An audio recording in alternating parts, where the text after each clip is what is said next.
இயேசு கிறிஸ்துவுக்குள் மிகவும் பிரியமான அன்பு சகோதர சகோதரிகளே, ஜீவனுள்ள தேவனுடைய பிள்ளைகளாய் மரித்து உயிர்த்தெழுந்த ஆண்டவராய் இயேசு கிறிஸ்துவனுடன் சகோதர சகோதரிகளாய் முன்குறிக்கப்பட்டு தெரிந்து கொள்ளப்பட்டு பரிசுகள் அழைக்கப்பட்டு கிறிஸ்து இயேசுவை பற்றும் விசுவாசத்திலே கடந்து வந்திருக்கிற அன்புக்குரிய இறை மக்களே, தேவனுடைய சனமே, அன்பு சகோதர சகோதரிகளே, முகநூல் நண்பர்களே, உங்கள் அனைவரையும் நான் ஆண்டவரும் இரட்சகரும் மீட்பருமாய் இருக்கிற இயேசு கிறிஸ்துவின் அதிகார நாமத்தில் உங்களை வாழ்த்தி இந்த நாளின் செய்திக்கு நேராக உங்களை அழைக்கின்றேன். அருமையானவர்களே, நாம் அனைவரும் இயேசு கிறிஸ்துவின் இரத்தத்தால் கழுவப்பட்டு பரிசுத்தமாக்கப்படும்படியாய் கிறிஸ்தேசுவின் சிலுவை பாடுகளின் வழியாக புடமிடப்பட்டு சுத்திகரிக்கப்படும்படியாய் தெரிந்து கொள்ளப்பட்டவர்கள், அழைக்கப்பட்டவர்கள், அதற்கென்று வேறு விரிக்கப்பட்டிருக்கிறவர்கள் என்பதை உணர்ந்து கர்த்தருடைய வார்த்தைகளுக்கு கீழ்ப்படிந்து நடக்கிறவர்களாய் கர்த்தராகிய இயேசு கிறிஸ்துவின் நாமத்தினாலே கூறி அறிவிக்கப்படுகிற அனைத்து வேத வசன சத்தியங்களுக்கும் கீழ்ப்படிந்து அவைகளை கை கொண்டு வாழ்கிறவர்களாய் காணப்பட உங்களை அழைக்கின்றேன். அருமையானவர்களே, வாக்கு தத்தங்களும் ஆசீர்வாதங்களும் அனைத்தும் தெரிந்து கொள்ளப்பட்ட தேவ ஜனங்களுக்கும் அவர்கள் பின்னடியார்களுக்கும் சொந்தமானது. அதை சொந்தமாக்கிக் கொள்ள வேண்டும் என்றால் இந்த புத்தாண்டிலாகிலும் கர்த்தருடைய வார்த்தைகளுக்கு செவி கொடுத்து அந்த வார்த்தைகளை கை கொண்டு வாழுகிறவர்களாய் வாழ பழகுவோம். அப்பொழுது அவருக்கேற்ற பரிசுத்தத்திற்கும் அவருக்கேற்ற விசுவாசிகளாகவும் நாம் மாற்றப்படுகின்ற போது வாக்கு பண்ணப்பட்டிருக்கிற அனைத்து ஆசீர்வாதங்களினாலும் நம்மை நிரப்புவார். அதுவரையிலும் மறுமை, தோல்விகள், ஏமாற்றங்கள், இழப்புகள், எல்லாமைகள் நம்மை சூழ்ந்து கொள்வது இயல்பானதே. அவைகளை கண்டு பயந்து நடுங்காதிருங்கள். ஏனெனில் அவர் நம்மை சுத்திகரித்து புடமிட்டு பரிசுத்தமாக்கும் வரையிலும் நாம் அவருடைய கைகளுக்குள்ளே அடங்கி இருப்பது நமக்கு உத்தமமான காரியம் என்பதை மறந்து போகாதிருங்கள். ஆசீர்வாதங்களையும் அதிசயங்களையும் வாக்கு தத்தங்களையும் பெற்றுக்கொள்வதற்காக அவருடைய சமூகத்தை விட்டு விலகி ஓடாதிருக்க அழைக்கப்படுகிறோம். எப்படியே இடர்பாடுகள், சோதனைகள் வந்தாலும் அவர் நம்மோடு இருக்கிற போது, நாம் அவருக்குள் இருக்கிற போது நாம் பாதுகாக்கப்படுவோம் என்பதை உங்களுக்கு வலியுறுத்தி கூட விரும்புகிறேன். அவரவருடைய அழைப்புக்கேற்ற வண்ணம், அவரவர் தெரிந்து கொள்ளப்பட்டிருக்கிற தெரிந்தெடுப்புக்கேற்ற வண்ணம் நீங்கள் பரிசுத்தவான்களாய் மாற்றப்படும்படியாய் அவர் உங்களை புடமிடுவார். விசுவாச சோதனைகளை அனுமதிப்பார், பாடுகளை அனுமதிப்பார். நீங்கள் தாங்கிக் கொள்ள முடியாத அளவுக்கு பாடுகளை எவருக்கும் அவர் கட்டளையிடுவதும் இல்லை, அனுமதிப்பதும் இல்லை. எந்த பாடுகளை, எந்த உபத்திரவங்களை உங்களுக்கு அனுமதித்தாலும் நீங்கள் அவருக்குள் இருக்கிறபடியினால் அல்லது அவர் உங்களோடு இருக்கிறபடியினால் நிச்சயமாக எந்த உபத்திரவங்களோ, பாடுகளோ, சோதனைகளோ, வேதனைகளோ, உலகத்திற்குரியவைகளோ உங்களை மேற்கொள்ள முடியாது என்பதை உணர்ந்திருங்கள். கர்த்தராகிய இயேசு கிறிஸ்து நேற்றும் இன்றும் என்று மாறாதவர். அவர் இன்றும் என்றும் எப்பொழுதும் தம்மால் தெரிந்து கொள்ளப்பட்ட இறைமக்கள் அனைவரோடும் நிறைவாக தங்கியிருந்து செயல்படுவார்.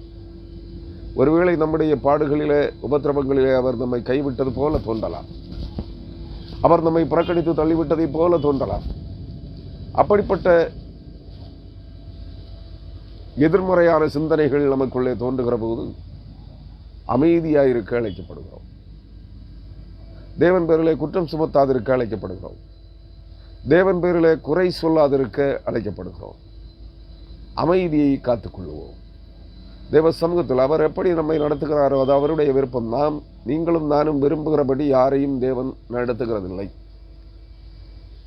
அவர் நம்மை எதற்கென்று தெரிந்து கொண்டிருக்கிறாரோ அதற்கென்று ஆயத்தப்படுத்தி அதற்கேற்ற தகுதியை நாம் பெற்றுக்கொள்ளும் வரையிலும் அவருடைய சித்தத்தின்படி ஒரு பிள்ளையை தன் தகப்பன் எப்படி தண்டிக்க வேண்டும் என்று அறிந்திருக்கிறானோ, தண்டித்து, சிட்சித்து, எச்சரித்து, புத்தி சொல்லி கடிந்து கொண்டு நடத்துகிறானோ, அதுபோல தேவனாகிய கர்த்தர் நம்மை நிச்சயமாக கடிந்து கொண்டு, எச்சரித்து, புத்தி சொல்லி, தண்டித்து, சிட்சித்து சீர்படுத்துவார்.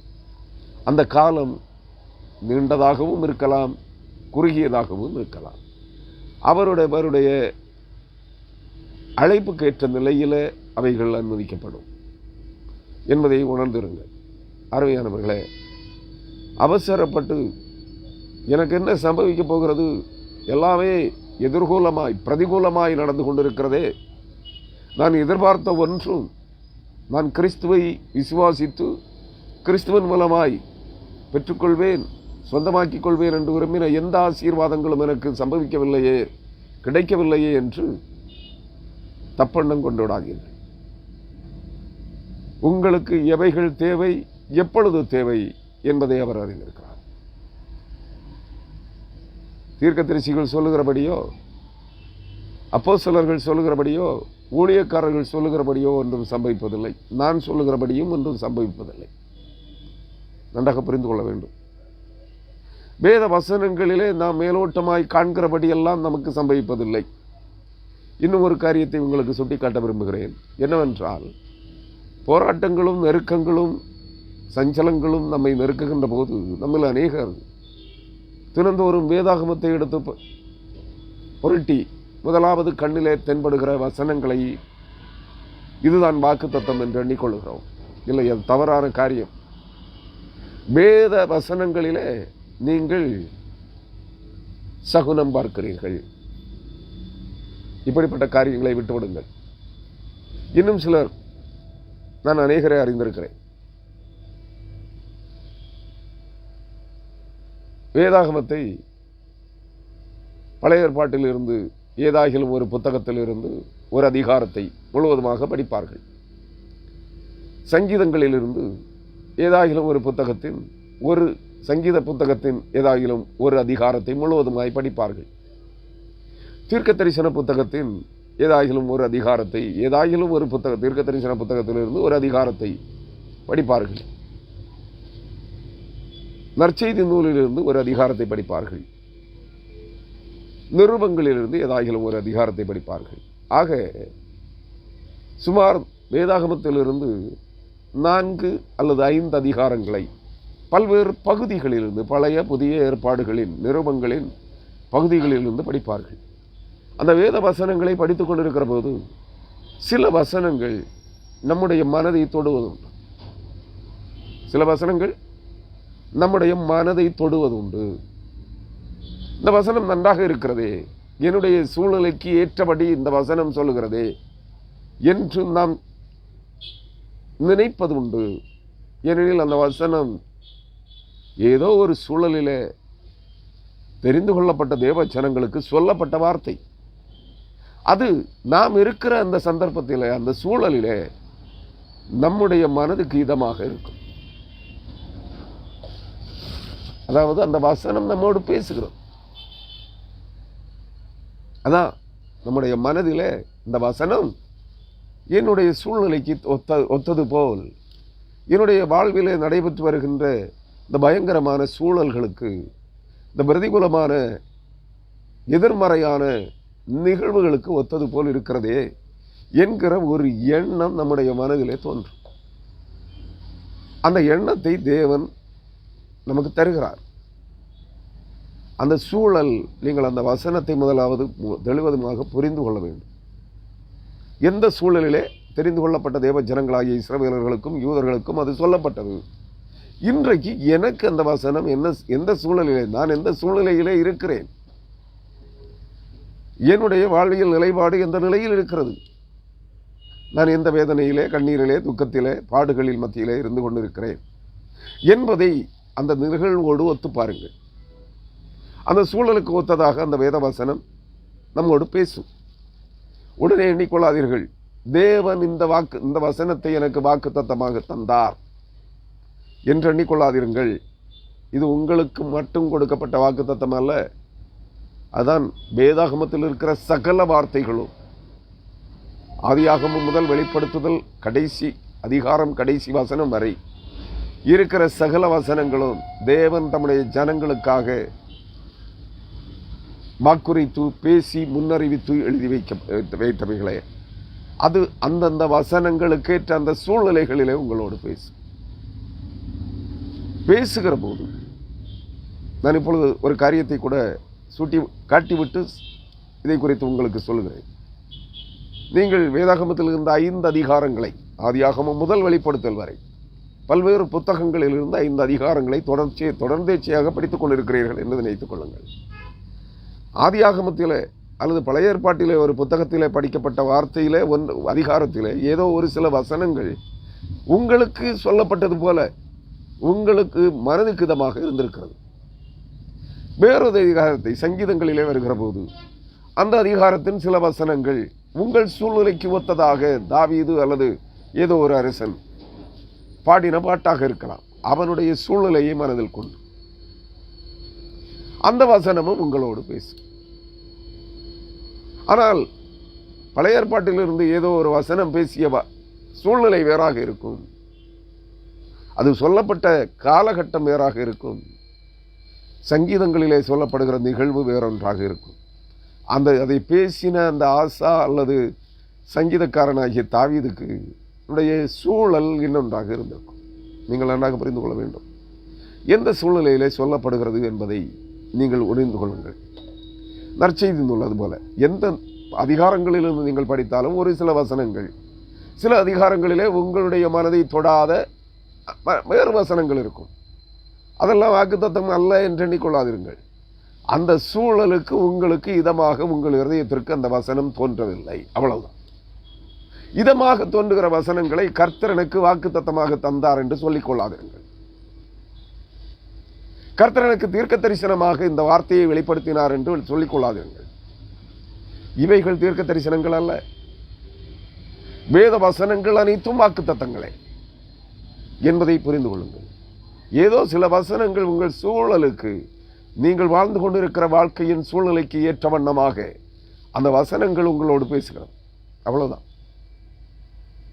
இதை கர்த்தரனுக்கு வாக்குத்தத்தமாக தந்தார், இதை கர்த்தரனுக்கு தீர்க்க தரிசனமாக தந்தார் என்றெல்லாம் சொல்லிக்கொள்ள தொடங்காதிருங்கள். இது மாயை. இந்த எண்ணங்களும் இந்த சிந்தனைகளும் மாயை என்பதை நீங்கள் உணர்ந்திருக்க வேண்டும். இன்றைய தீர்க்கதரிசிகளும் அப்போஸ்தலர்களும் அதைத்தான் உங்களுக்கு சொல்கிறார்கள். என்ன? தங்கள் மனதிலே பட்ட ஒரு வசனத்தை அதை படிக்கிற போது அல்லது சும்மா அமர்ந்திருக்கிற போது ஏதோ ஒரு வசனம் உங்கள் மனதிலே தோன்றின உடனே, ஓ, கர்த்தருடைய ஆவியானவர், பரிசுத்த ஆவியானவர் இந்த வசனத்தை எனக்கு உணர்த்துகிறார், இது தீர்க்க தரிசனமாக, இன்றைய தீர்க்க தரிசன செய்திக்கு ஆதாரமாக இந்த வார்த்தையை எடுத்துக்கொள்ளலாம் என்கிறார். அல்லது வாக்குத்தத்தமாக உங்களுக்கு சொல்லுகிறார். அதாங்க ஏமாற்றுகிறார். உன் மனதிற்கு எப்படி ஒரு வசனம் உனக்கு இதமாக தோன்றுகிறதோ, உனக்கு இந்த வசனம் என்னுடைய சூழ்நிலைக்கு ஒத்தார்ப்பது தகுந்தது போல் இருக்கிறது என்று நீ எண்ணிக்கொள்வது தீர்க்க தரிசனம் அல்ல. அதற்கேற்ற அதை உன் மனதிலே சிந்தித்து அதற்கேற்ற காட்சிகளை வடிவமைத்துக் கொள்வது தீர்க்க தரிசனம் அல்ல. தீர்க்க தரிசனம் என்றால் அந்த குறிப்பிட்ட வசனத்தின் மூலமாக கர்த்தரனோடு பேச வேண்டும், அவனுடைய சத்தத்தை நீ கேட்க வேண்டும். ஆனால் ஒன்றை சொல்லுகிறேன், எல்லாவற்றுக்கும் ஒரே மாதிரி அர்த்தம் கொடுத்துக் கொள்ளாதீர்கள்.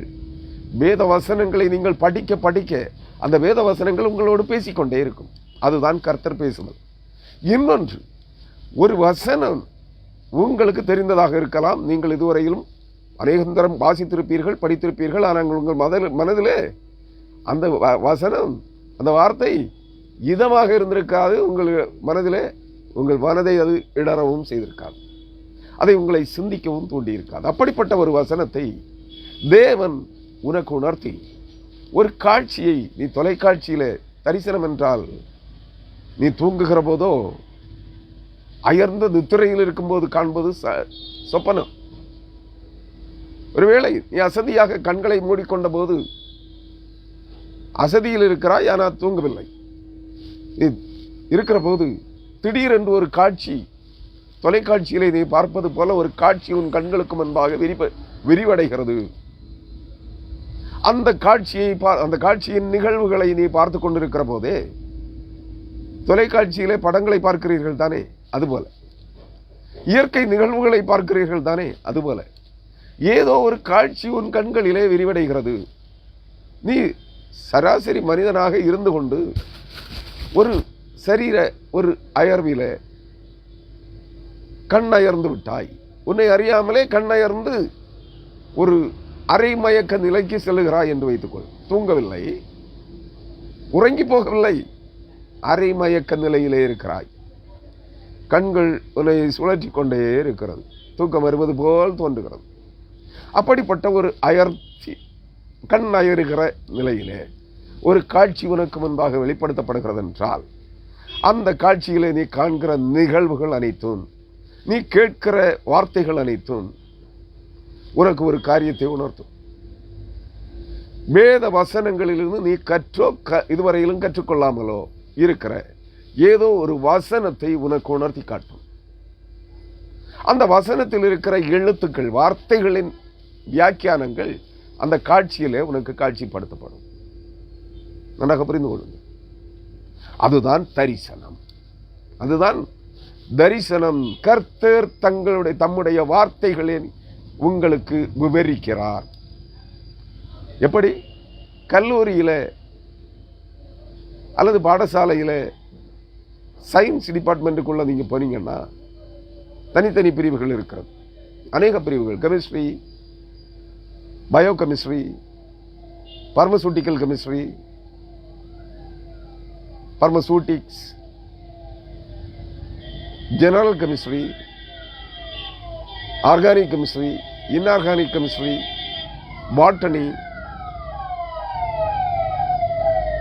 தாவரங்களை குறித்து கற்றுக்கொள்ளுதல், விதைகளை, வேர்களை, பட்டைகளை, செடிகளை, மரங்களை குறித்து கற்றுக்கொள்ளுதல், சுவாலஜி, மிருகங்களை குறித்து கற்றுக்கொள்ளுதல், பூச்சிகள், பறவைகள், பட்சிகள், பறவைகள், பூச்சிகள், விலங்குகள், தவளைகள், மிருகங்களை குறித்து கற்றுக்கொள்ளுதல், ஹியூமன் அனாட்டமி, மனித உடற்கூறியலை கற்றுக்கொள்ளுதல்.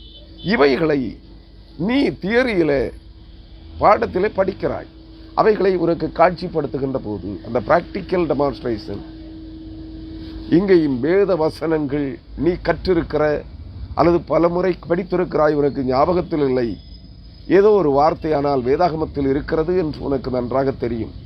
அந்த வசனம் உனக்கு அங்கே காட்சிப்படுத்தப்படுகிற போது பிராக்டிக்கல் டெமான்ஸ்ட்ரேஷன் உனக்கு விரிவுரையாக, விளக்க உரையாக அந்த வசனம் உனக்கு காட்சிப்படுத்தப்படுகிறது. நன்றாக புரிந்து கொள். அப்பொழுது அந்த வசனம் உனக்கு நினைவுக்கு வரும். இல்லை என்றால் அந்த நேரத்தில் தேவன் உன்னுடைய இருதய பலகையிலே சத்திய ஆவியானவரை அனுப்பி உனக்கு இது இந்த அதிகாரத்திலே, இந்த வேதாகமத்திலே, இந்த புத்தகத்திலே, இந்த அதிகாரத்திலே இருக்கிறது என்பதை உனக்கு உணர்த்தி காட்டுவார். அல்லது வேதாகமம் உனக்கு முன்பாக விரிக்கப்படும், அதை புரட்டி அந்த வசனத்தை உனக்கு காண்பிப்பார். அப்படி கண்டால் அந்த வசனத்தினுடைய விளக்கத்தை உனக்கு காட்சிப்படுத்தி இருக்கிறார், திரையிட்டு காண்பித்திருக்கிறார். காட்சிப்படுத்துதல் என்றால் உனக்கு உன்னுடைய கண்களுக்கு முன்பாக அவைகளை திரையிட்டு காண்பித்திருக்கிறாய். நீ தொலைக்காட்சியிலே அல்லது சினிமா கொட்டகையிலே திரையிலே ஒரு சினிமாவை, அந்த காட்சியை பார்ப்பது போல வேத வசனத்தினுடைய உள்ளடக்கத்தை அங்கே திரையிட்டு உனக்கு காண்பிக்கிறார். அது தரிசனம், அதுதான் தரிசனம். ஆனால் உனக்கு காண்பிக்கப்பட்ட காட்சி வேத வசனத்தையும் உணர்த்தவில்லை, வேத வசன ஆதாரமற்றதாக இருக்கிறது என்றால் அது மாயையான சொப்பனம். உன் மனதிலே, உன் கற்பனை ஏதோ ஒரு நாளிலே அல்லது முந்தியோ, சில நாட்களுக்கு முன்போ அல்லது முந்தின நாளிலோ நீ கற்பனை செய்த, சிந்தித்த ஒரு காரியம் உன் மனவெளி ஒளித்திரையிலே திரையிட்டு காண்பிக்கப்படுகிறது. அது மாயை, அதை பின்பற்றாதே. இன்றைய தீர்க்கதரிசிகள் இவைகளைத்தான் உங்களுக்கு தீர்க்க தரிசனங்களாக சொல்லுகிறார்கள். வேத வசன ஆதாரமற்ற தீர்க்க தரிசனங்கள். அவர்களுடைய மனதின் சிந்தனைகளை கர்ப்பந்தரித்து, அதான் அவர்களுடைய மனதிலே தோன்றிய எண்ணங்களை சிந்தித்து, அதான் கர்ப்பந்தரித்தல். கர்ப்பந்தரித்து அவைகளை திரையிட்டு உங்களுக்கு காட்சிகளாக, கர்த்தருடைய காட்சிகளாக, தீர்க்க தரிசனங்களாக திரையிட்டு காண்பிக்கிறார்கள். இவைகளை குறித்து அறிந்திருங்கள். வேத வசன ஆதாரமற்ற எந்த காட்சியையும் தேவன் உனக்கு காண்பிக்க மாட்டார் என்பதை புரிந்து கொள். அதனால காண்பிக்கப்படுகிற உன் மனதிலே படுகிற வசனங்கள் எல்லாம் கர்த்தர் தீர்க்க தரிசனமாக தந்தார். கர்த்தர் எனக்கு வெளிப்படுத்தினார். கர்த்தர் என்னோடு பேசினார். எனக்கு வாக்கு தத்தமாக தந்தார், வாக்குறுதியாக தந்தார் என்று சொல்லாதே, சொல்லத் தொடங்காதே. நீ ஏமாந்திருக்கிறாய், நீ வஞ்சிக்கப்படுகிறாய். உன்னை நீ தீர்க்கதரிசியாக எண்ணிக்கொள்ளுகிறாய். உன்னை நீ தீர்க்கதரிசியாக எண்ணிக்கொள்ளுகிறாய். தயவு செய்து இப்படிப்பட்ட மனதின் எண்ணங்களுக்கு கட்டுப்பட்டு அடிமைகளாகாதிருங்கள். இதுதான் மனசாட்சியிலே சூடுபட்ட நிலை.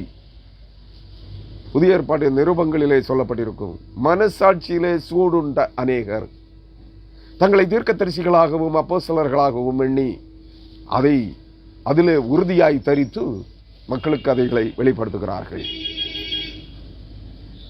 கர்த்தர் அவர்களை அழைத்ததும் இல்லை, அவர்கள் வாயிலே வார்த்தைகளை போட்டதும் இல்லை, அவர்கள் கண்களிலே காட்சிகளை திரையிட்டு காண்பித்ததும் இல்லை. தங்கள் மனதின் எண்ணங்களையே, மனதின் கற்பனைகளையே அவர்கள் உங்களுக்கு திரையிட்டு காண்பிக்கிறார்கள். இப்படிப்பட்டவர்களை நம்பாதிருங்கள், இப்படிப்பட்டவர்களை பின்பற்றாதிருங்கள். இப்படிப்பட்ட எண்ணங்களை கண்ணில் கண்ட வசனங்கள் எல்லாம் கர்த்தரனுக்கு வாக்கு தந்தார் என்று சொல்லாதிருங்கள். வேதாகமமே, முழு வேதாகமமும் அவைகளில் இருக்கிற சகல வசனங்களும் உங்களுக்கு வாக்கு தத்தங்களாய் அருளப்பட்டிருக்கிறது என்பதை முதலாவது அறிந்திருங்கள். அந்த வாக்கு தத்தங்களை நீங்கள் வாக்கு தத்தங்களாக எடுத்துக்கொண்டால் மட்டும் போதாது.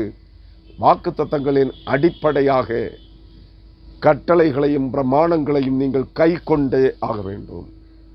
அதை கை கொண்டு நடக்க மாட்டேன், இந்த வாக்கு தத்தம் கர்த்தர் எனக்கு தந்தார், இந்த வாக்கு தத்தம் என் வாழ்க்கையிலே நிறைவேறும் என்று எண்ணிக்கொண்டிருந்தால் ஒரு நாளும் நிறைவேறாது. ஏனெனில் அந்த வாக்கு தத்தம் நிறைவேறுவதற்கு நீ காத்திருக்கவில்லை, கர்த்தருடைய கட்டளைகளுக்கு கீழ்ப்படியவில்லை.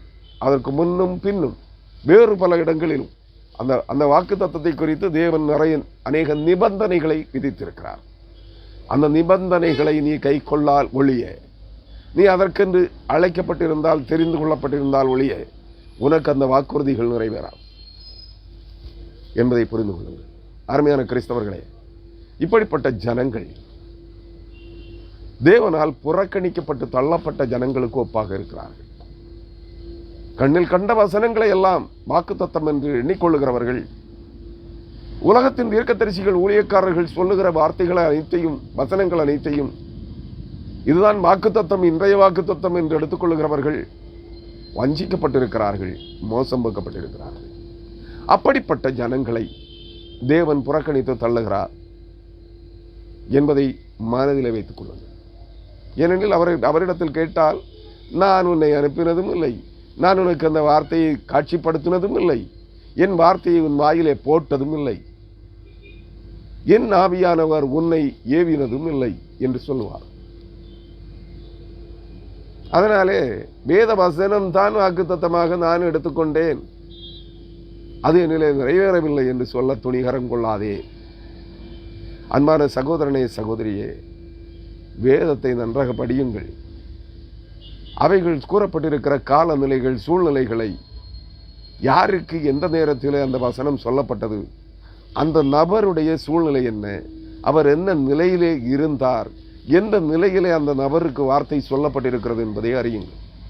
அந்த சூழ்நிலைக்கு ஒத்த நிலையிலே நீங்கள் இருந்தால் உங்கள் சூழ்நிலைக்கு அது ஒத்துப்போகும். ஆனால் நீ கீழ்ப்படிய வேண்டும். வேதத்தின் பிரமாணங்களுக்கு நீ கீழ்ப்படிந்தே ஆக வேண்டும். இல்லை என்றால் அந்த வாக்கு தத்தம் உனக்கு சொந்தமாகாது என்பதையும் நன்றாக புரிந்து கொள்ளுங்கள். அருமையானவர்களே, நான் இந்த நாளிலே சிந்தனைக்கு ஆயத்தமாக தெரிந்து கொண்டிருக்கிற நம்முடைய தொடர் சிந்தனையின்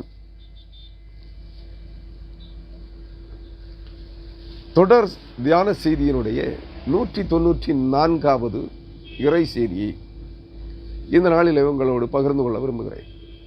இந்த நாளின் சிந்தனைக்குரிய சிந்தனை தியான பகுதி, தியானம் 194வது பகுதி, எரேமியா தீர்க்கதரிசியின் புஸ்தகம் 48ஆம் அதிகாரம் 1 முதல் 10 வரையான வசனங்கள். உங்கள் வேதாகமங்களை எடுத்துக்கொள்ளுங்கள். உங்கள் வேதாகமங்களை எடுத்துக்கொள்ளுங்கள். எரேமியா தீர்க்கதரிசியின் புஸ்தகம் 148ஆம் அதிகாரம் 1 முதல் 10 வரையான வசனங்களை படிக்க கேளுங்கள்.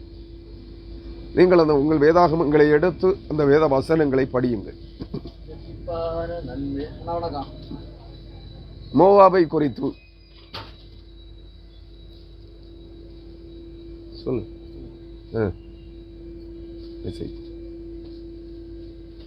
மோவாபை குறித்து இஸ்ரவேலின் தேவனாகிய சேனைகளின் கர்த்தர் சொல்லுகிறது என்னவென்றால், கர்த்தர் சொல்லுகிறது என்னவென்றால், ஐயோ நேபோ பாழாக்கப்பட்டது, கீரியாத்யாரியும் வெட்கப்பட்டு பிடிக்கப்பட்டு போயிற்று, மிஸ்கா வெட்கப்பட்டு கலங்கி போயிற்று.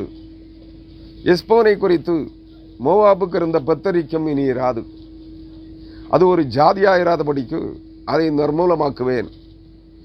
வாருங்கள் என்று அதற்கு விரோதமாய் பொல்லாப்பை நினைத்திருக்கிறார்கள். மத்மேனே, நீயும் சங்காரமாவாய், பட்டயம் உன்னை தொடரும். பால்கடிப்பினாலும் பெரிய நொறுக்குதலினாலும் உண்டாகிற கூப்பிடுதலின் சத்தம் ஒரோனாயிமிலிருந்து கேட்கப்படும். மோவாப் நொறுங்குண்டது, அதில் உள்ள சிறுவர்கள் கூப்பிடும் சத்தம் கேட்கப்படுகிறது. லோகித்துக்கு ஏறி போகிற வழியிலே அழுகையின் மேல் அழுகை எழும்பும். ஒரோனாயிமுக்கு இறங்கி போகிற வழியிலே நொறுக்குதல் செய்கிறதினால் உண்டாகிய கூக்குரலை சத்துருக்கள் கேட்கிறார்கள். உங்கள் பிராணன் தப்ப ஓடி போங்கள், வனாந்தரத்தில் உள்ள கரளையாய் போன செடியை போல் இருப்பீர்கள். நீ உன் சம்பத்தையும் உன் பொக்கிஷங்களையும் நம்புகிறபடியினாலே நீயும் பிடிக்கப்படுவாய். அப்பொழுது கேமோஸ் சிறையாக்கப்பட்டு போகும், அதன் ஆசாரியரும் பிரபுக்களும் ஏகமாய் சிறைப்பட்டு போவார்கள். பாழாக்குகிறவன் எல்லா பட்டணங்களின் மேலும் வருவான், ஒரு பட்டணமும் தப்பி போவதில்லை. சமனான பூமியும் அழிக்கப்படும் என்று கர்த்தர் சொன்னார். மோவாபுக்கு செட்டைகளை கொடுங்கள், அது பறந்து போகட்டும், அதன் பட்டணங்கள் குடிகள் இல்லாமல் பாழாய் போகும். கர்த்தருடைய வேலையை அசதியாய் செய்கிறவன் சபிக்கப்பட்டவன், இரத்தம் சிந்தாதபடிக்கு தன் பட்டயத்தை அடக்கிக் கொள்ளுகிறவன் சபிக்கப்பட்டவன் என்பவைகளே. அருமையானவர்களே, இந்த நாளின் செய்தியினுடைய தலையங்கமாக இங்கே வாசிக்க கேட்ட ஒரு வசனம், உங்கள் பிராணன் தப்ப ஓடிப்பொங்கள், வனாந்தரத்தில் உள்ள கரளையாய் போன செடியை போல் இருப்பீர்கள் என்கிற அந்த 6வது வசனத்தை, எரேமியா 48ஆம் அதிகாரம் 6ஆம் வசனத்தை இன்றைய நாளின் செய்திக்கு தலையங்கமாக எடுத்துக்கொண்டிருக்கிறேன். அருமையானவர்களே, இந்த நாளினுடைய செய்தியாக வாசிக்க கேட்ட 10 வசனங்களையும் நாம் தியானிக்க இருக்கிறோம். இது சொல்லப்பட்டதும் மோவாபியரை குறித்து. மோவாபியர்கள் என்றால் யார் என்பது உங்களுக்கு தெரியும். லோத்துவின் 2 குமாரத்திகளிலே ஒருத்திக்கு மூத்தவளுக்கு பிறந்த மகனுக்கு பெயர் மோவாப். எதனால் பிறந்தார்கள்? மகள் 2 மகள்கள், 2 மகள்களும் லோத்து வயதான காலத்திலே அவனுக்கு திராட்சரசத்தை கொடுத்து போதை மயக்கத்தை உண்டு பண்ணி அவனோடு உடல் உறவு கொண்டார்கள். ஒரு இஸ்ரவேலிலே மதிகேடான ஒரு காரியம். தெரிந்து கொள்ளப்பட்ட தேவ ஜனங்களிலே, அருமையான கிறிஸ்தவர்களே, நீங்களும் நானும் தெரிந்து கொள்ளப்பட்டவர்கள். பிதாவின் முன்னறிவினாலே தெரிந்து கொள்ளப்பட்டு கிறிஸ்துவின் சிலுவை பாடுகளினாலும் கிறிஸ்துவின் இரத்தத்தினாலும் மீட்டெடுக்கப்படும்படியாய் தெரிந்து கொள்ளப்பட்டு பேர் சொல்லி அழைக்கப்பட்டவர்கள் இன்றைய கிறிஸ்தவர்கள். இன்றைய கிறிஸ்தவ உலகத்திலே இப்படிப்பட்ட மதிகேடான காரியங்கள் நடந்து கொண்டிருக்கிறது. அந்த லோத்தின் குமாரத்திகள் அதைத்தான் செய்தார்கள். தகப்பனோடு உறவு கொண்டார்கள், தங்களுடைய காம இச்சையை தணித்துக் கொண்டார்கள். அதன் பிரதிபலன் பாவம் கர்ப்பத்தரித்து குழந்தையை பிறப்பித்தது. மோவாபின், அதாவது லோத்தின் 2 குமாரத்திகளும் 2 ஆண் பிள்ளைகளை பெற்றார்கள். மூத்தவள் பெற்ற பிள்ளையினுடைய பெயர் மோவாப். விபச்சார சந்ததியாய் தோன்றியது மோவாபியர்கள். அவர்கள் இந்தியா தேசத்திலே யார் என்று கேட்டால் மேலை சாளுக்கியர்கள். நீங்கள் வரலாற்றிலே படித்திருப்பீர்கள். மேலை சாளுக்கியர்கள் என்று அழைக்கப்படுகிற அந்த ஜனக்கூட்டமே மோவாபியர்கள். இங்கே எரேமியா தீர்க்கதரிசியின் மூலமாய் சொல்லப்பட்ட கிமு 5 நூற்றாண்டுகளுக்கு முன்பு இன்றைக்கு சுமார் 2500 ஆண்டுகளுக்கு முன்பு அழிக்கப்பட்ட மோவாபியர்கள் அங்கிருந்து நாடோடிகளாய் இந்திய தேசத்திலே குடியேறினார்கள். மேலை சாளுக்கியர்கள் இந்த இந்திய தேசத்தின் சில பகுதிகளை ஆட்சி செய்தவர்கள்.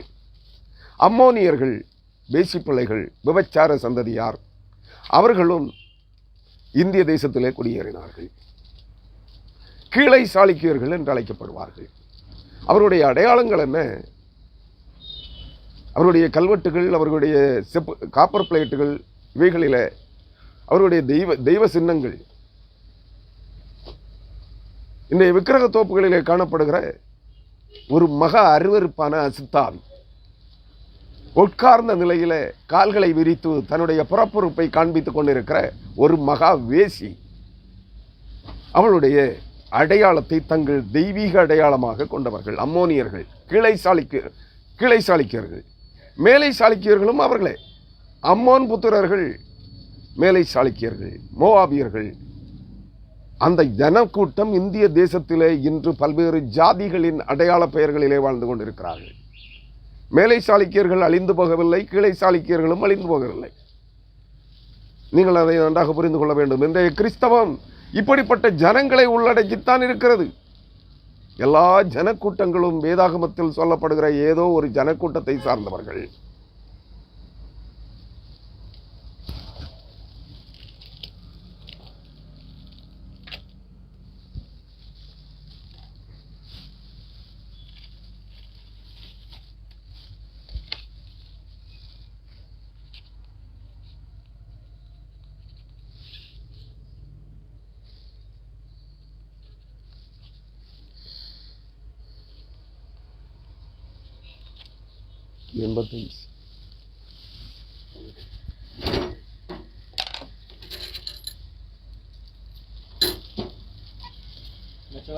ஒரு சம்பவம் அது இருக்கா?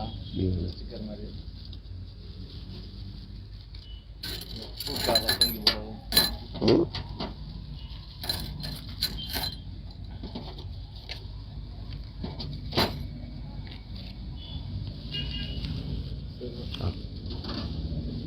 அருமையானவர்களே, ஒன்றை நினைவில் வைத்துக் கொள்ளுங்கள்.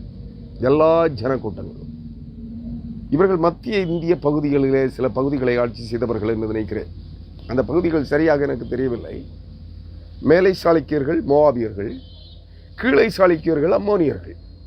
இன்னொரு கூட்டத்தார் இந்திய தேசத்தின் மத்திய இந்திய பகுதிகளிலே ஆட்சி செய்திருக்கிறார்கள். யார்? காளகேயர்கள். காளகேய சாம்ராஜ்யம் என்று படித்திருப்பீர்கள். அவைகளை வைத்து இன்றைய காலங்களிலே அநேக திரைப்படங்கள் உருவாகி கொண்டிருக்கிறது. நன்றாக புரிந்து கொள்ள வேண்டும். அந்த திரைப்படங்களிலே காண்பிக்கப்படுகிற அந்த ஜாதிகள், அந்த அரச பாரம்பரியங்கள், இப்படிப்பட்ட ஜாதிகளை சார்ந்தவர்கள். இவர்கள் எல்லாரும் பூர்வீக இந்தியர்கள் அல்ல. உதாரணமாக இவைகளை நான் உங்களுக்கு சொல்லுகிறேன். இந்த ஜனக்கூட்டங்கள் எல்லாம் இந்தியாவிலே தான் இருக்கிறார்கள். உங்களால் ஏற்றுக்கொள்ள முடிகிறதா? அனைத்தும் இவர்கள் நாடோடிகளாக தங்கள் சொந்த தேசங்களிலிருந்து துரத்தப்பட்டு, நாடு இழந்து, தங்கள் எதிரிகளால் துரத்தப்பட்டு இந்திய தேசத்திலே குடியேறி, ஏனெனில் மத்திய கிழக்கு ஆசியாவிலே அவர்கள் பல்வேறு பகுதிகளை ஆண்டு கொண்டிருந்த குறுநில மன்னர்கள், குறுநிலங்களிலே தங்கள் தங்களோடு இணைந்து கொண்ட பல்வேறு ஜாதி மக்களினங்களை சேர்த்து ஆட்சி செய்து கொண்டிருந்தவர்கள். மோவாபிய அரசு, மீதியானிய அரசு, பெலிஸ்தியர்கள், அம்மோனியர்கள் என்பது பல்வேறு ஜாதிகள். அவர்களெல்லாம் இங்கே கானானியர்கள் வரை உட்பட அவர்கள்தான் முதலாவது இந்திய தேசத்திற்குள்ளே குடியேறியவர்கள். மத்திய கிழக்கு ஆசியாவிலிருந்து இந்தியாவிற்குள்ளே குடியேறிய கானானிய 7-8 வம்சங்கள் இங்கே குறுநில மன்னர்களாய் தென் தமிழகத்திலே, தமிழகத்தின் தென்னிந்திய பகுதிகளிலே ஆங்காங்கே குறுநில மன்னர்களாய் ஆட்சி செய்தார்கள். ஒரு மலையையும் அந்த மலையை சார்ந்த பகுதிகளையும் ஆண்டு கொண்டிருப்பார்கள்.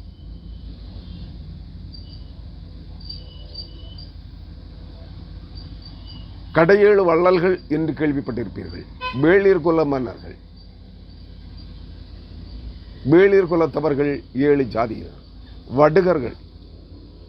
ஆந்திராவிலும் கர்நாடகாவிலும் தமிழகத்திலும் வடுகை இனம் என்று ஒரு இனம் இருக்கிறது.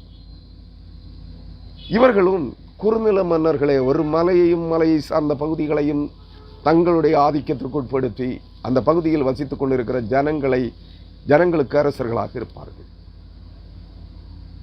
இப்படி வாழ்ந்து கொண்டிருந்த ஜனக்கூட்டங்கள் மத்தியில் இருந்து தான் இன்றைய தேசத்தில் இருக்கிற அனைத்து ஜாதிகளும், உலகத்தில் இருக்கிற அனைத்து இன மக்களும் இந்தியாவிற்குள்ளே வாழ்கிறார்கள். இந்தியா ஒரு ஜாதிக்கு சொந்தமானது அல்ல. அப்படி என்று பார்த்தால் மலைவாழ் மக்கள், பூர்வ குடிகள், ஆதிவாசிகள் என்று சொல்லப்படுகிறவர்களே இந்தியாவின் பூர்வீக குடிகள். மற்றவர்கள் அனைத்தும் சுமார் 3500 ஆண்டுகளாக இந்திய தேசத்திலே குடியேறியவர்களே, வந்தேறியவர்களே, இன்று தங்களுக்கு இந்தியா தங்களுடைய சொந்த நாடு என்று சொல்லிக் கொண்டிருக்கிறார்கள். நான் உட்பட, என்னை சார்ந்தவர்கள் உட்பட.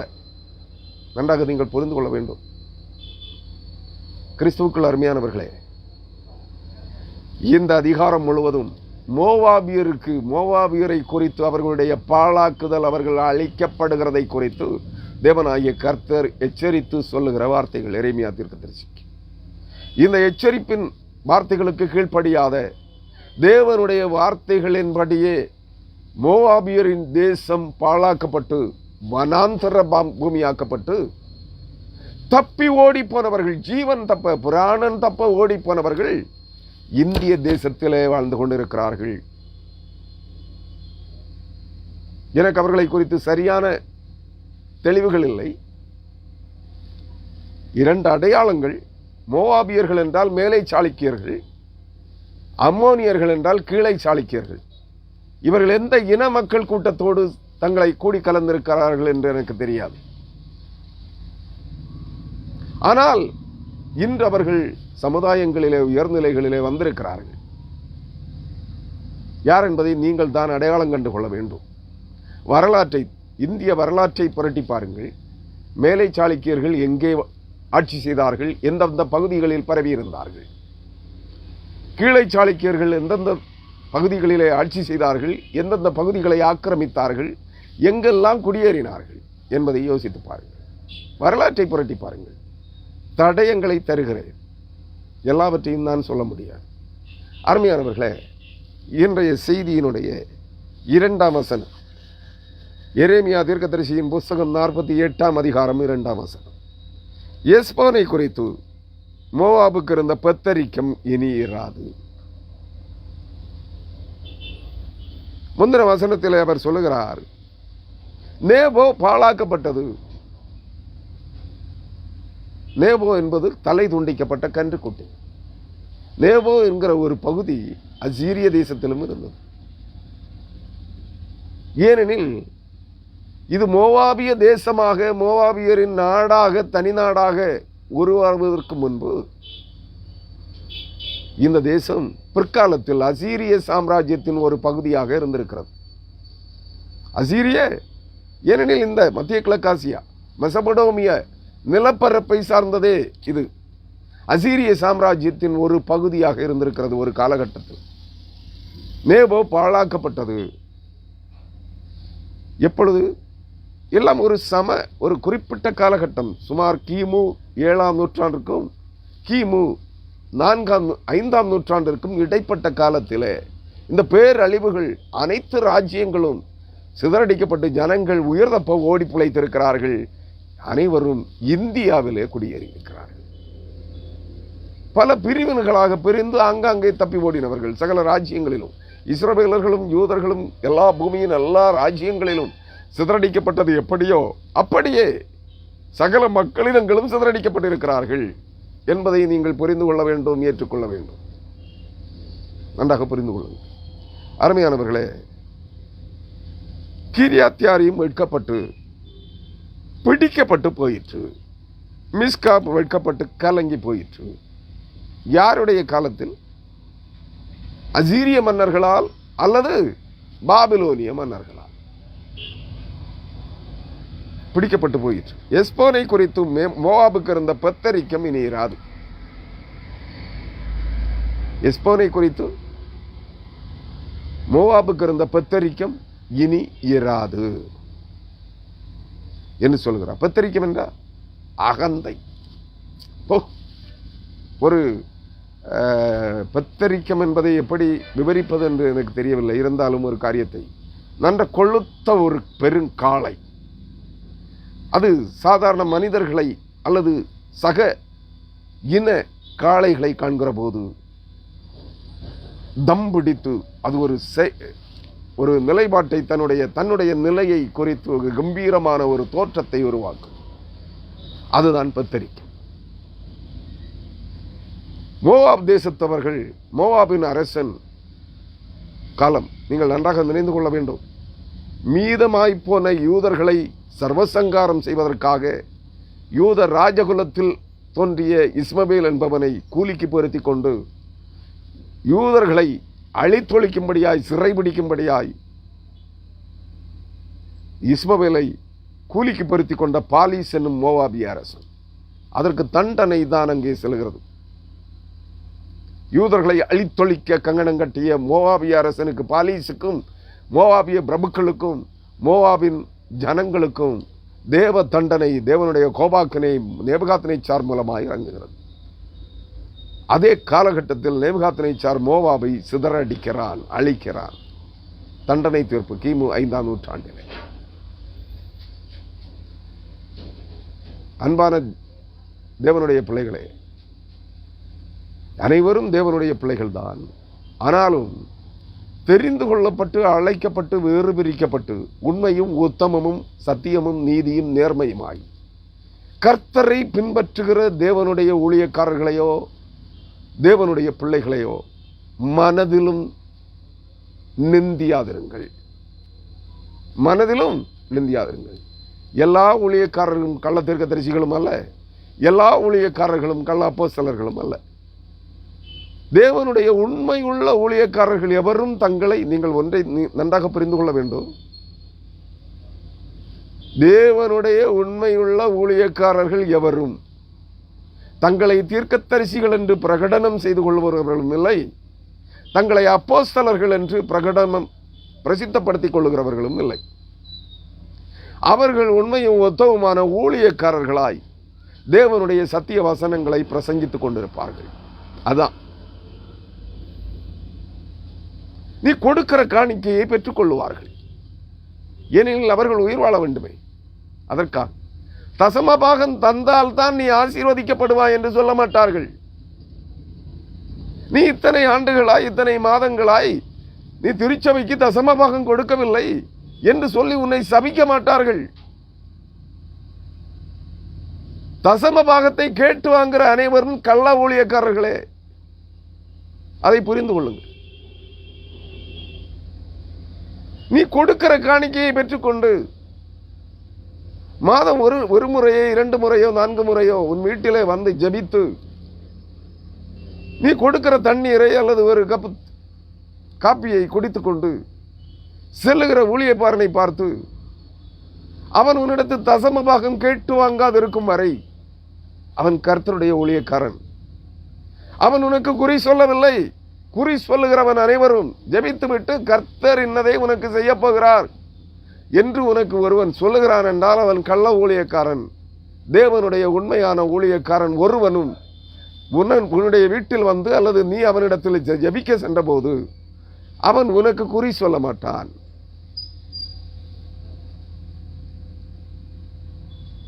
நன்றாக உண்மையுள்ள ஊழியக்காரனாக இருந்தால் கர்த்தர் உன்னை குறித்து அவனுக்கு வெளிப்படுத்தி காட்டுகின்ற போது எந்த வசனத்தின் மூலமாக உனக்கு உன்னுடைய குறைகளை, உனக்கு சம்பவிக்க போகிறவைகளை காண்பிக்கிறாரோ அந்த வசனத்தை கொண்டு வசனத்தை உனக்கு விவரித்து சொல்லுவான்.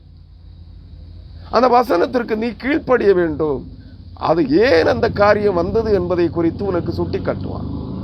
நீ அவைகளை கேட்டு கீழ்ப்படிந்து வாழ பழக வேண்டும். ஜெபித்து விட்டு உனக்கு குறி சொல்ல மாட்டான்.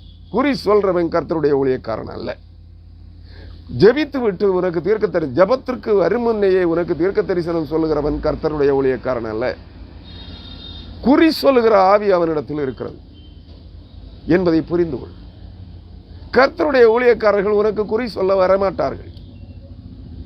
உனக்கு தீர்க்க தரிசனம் கர்த்தர் உன்னை குறித்து எனக்கு தீர்க்க தரிசனம் சொன்னார் என்று சொல்ல மாட்டார்கள்.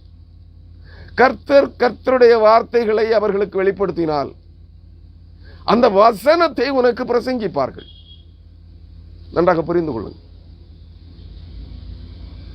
கள்ள ஊழியக்காரன், கர்த்தருடைய ஊழியக்காரன் யார் என்பதை நீ அறிந்து கொள்வதற்கு ஒரு சில காரணிகளை சொல்லுகிறேன். ஒன்று, உனக்கு அவர்கள் ஜெபித்து விட்டு உன் வீட்டிலோ அல்லது நீ அவர்களிடத்தில் ஜெபிக்க சென்ற போதோ ஜெபித்து விட்டு உனக்கு குறி சொல்லுகிறவன் கர்த்தருடைய ஊழியக்காரன் அல்ல. ஜெபித்து விட்டு கர்த்தர் உன்னை குறித்து எனக்கு ஒரு தரிசனம் காட்டினார் என்று சொல்லுகிறவன், அதை விவரிக்கிறவன் கர்த்தருடைய ஊழியக்காரன் அல்ல. கர்த்தருடைய ஊழியக்காரன் உனக்காக ஜெபித்து ஒரு வேத வசனத்தை எடுத்து உனக்கு தெளிவுபடுத்துகிறான் என்றால் நீ உன்னுடைய குறைபாடுகள் அங்கே சுட்டி காட்டப்படும். உன்னுடைய மறைவான பாவங்களை அவன் உனக்கு சுட்டி காட்டுவான். அவன்தான் கர்த்தருடைய ஊழியக்காரன். நீ இது மனம் திரும்பு, இந்த காரியங்களை விட்டு விலகு, உன்னிடத்தில் என்ன குற்றங்கள் இருக்கிறது என்று ஒரு ஊழியக்காரன் உனக்கு சொல்லுகிறானா, அவன் கர்த்தருடைய ஊழியக்காரன். அதையும் சொல்லிவிட்டு உனக்கு தசமமாக காணிக்கை கேட்கிறானா, அவன் திருட்டு ஊழியக்காரன், கர்த்தருடைய ஊழியக்காரன் அல்ல. ஏனெனில் கர்த்தர் அவனிடத்தில் என்ன சொல்லி இருக்கிறார்?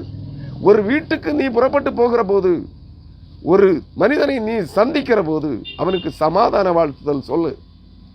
கர்த்தர் உனக்கு சொல்லுகிறதை கர்த்தருடைய வார்த்தைகளை கொண்டு அவனுக்கு சொல்லு. அவர்கள் உனக்கு தருகிறதை, உனக்கு முன்பாக வைக்கிறதை புசி. வழிக்கு பையையோ தடியையோ கொண்டு செல்லாதே என்று சொன்னார். நீ காணிக்கை வாங்குவதற்காக அந்த ஊழியக்காரன் உன் வீட்டிற்கு வருகிறான் என்றால் அவன் கர்த்தருக்கு ஊழியக்காரன் அல்ல. அடையாளம் கண்டுகொள்.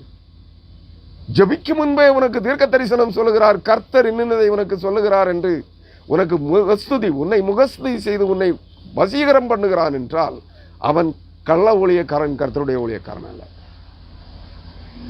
நீ அடையாளம் கண்டுகொள்ள வேண்டும்.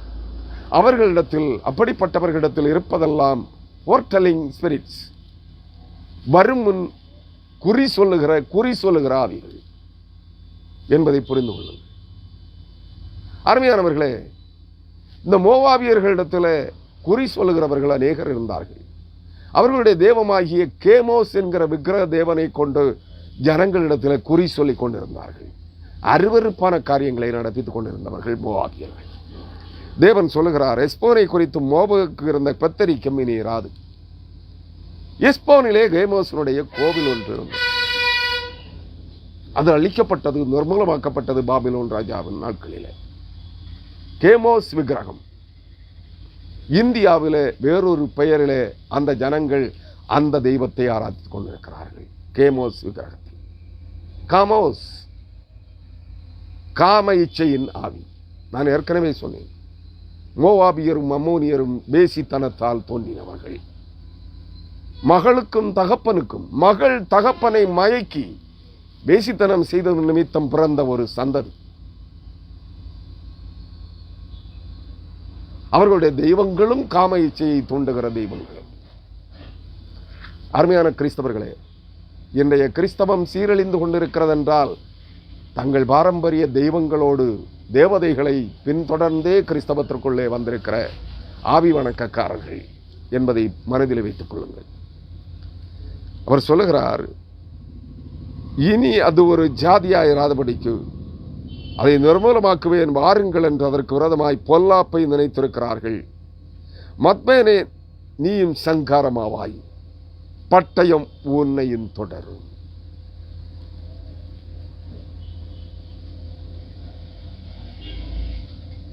எஸ்போனில் இருந்த ஜனங்கள் தேவ பக்தி உள்ளவர்களாய் இருந்திருக்கிறார்கள்.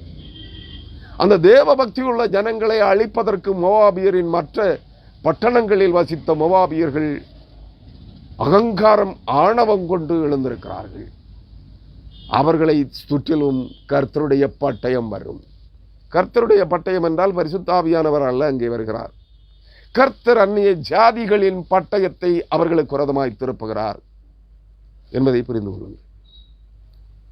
கர்த்தருடைய பட்டயம் அது பரிசுத்தாவியானவரின் பட்டயம், அது இருபுறமும் கருக்குள்ள வேத வசனங்களாகிய பட்டயம்.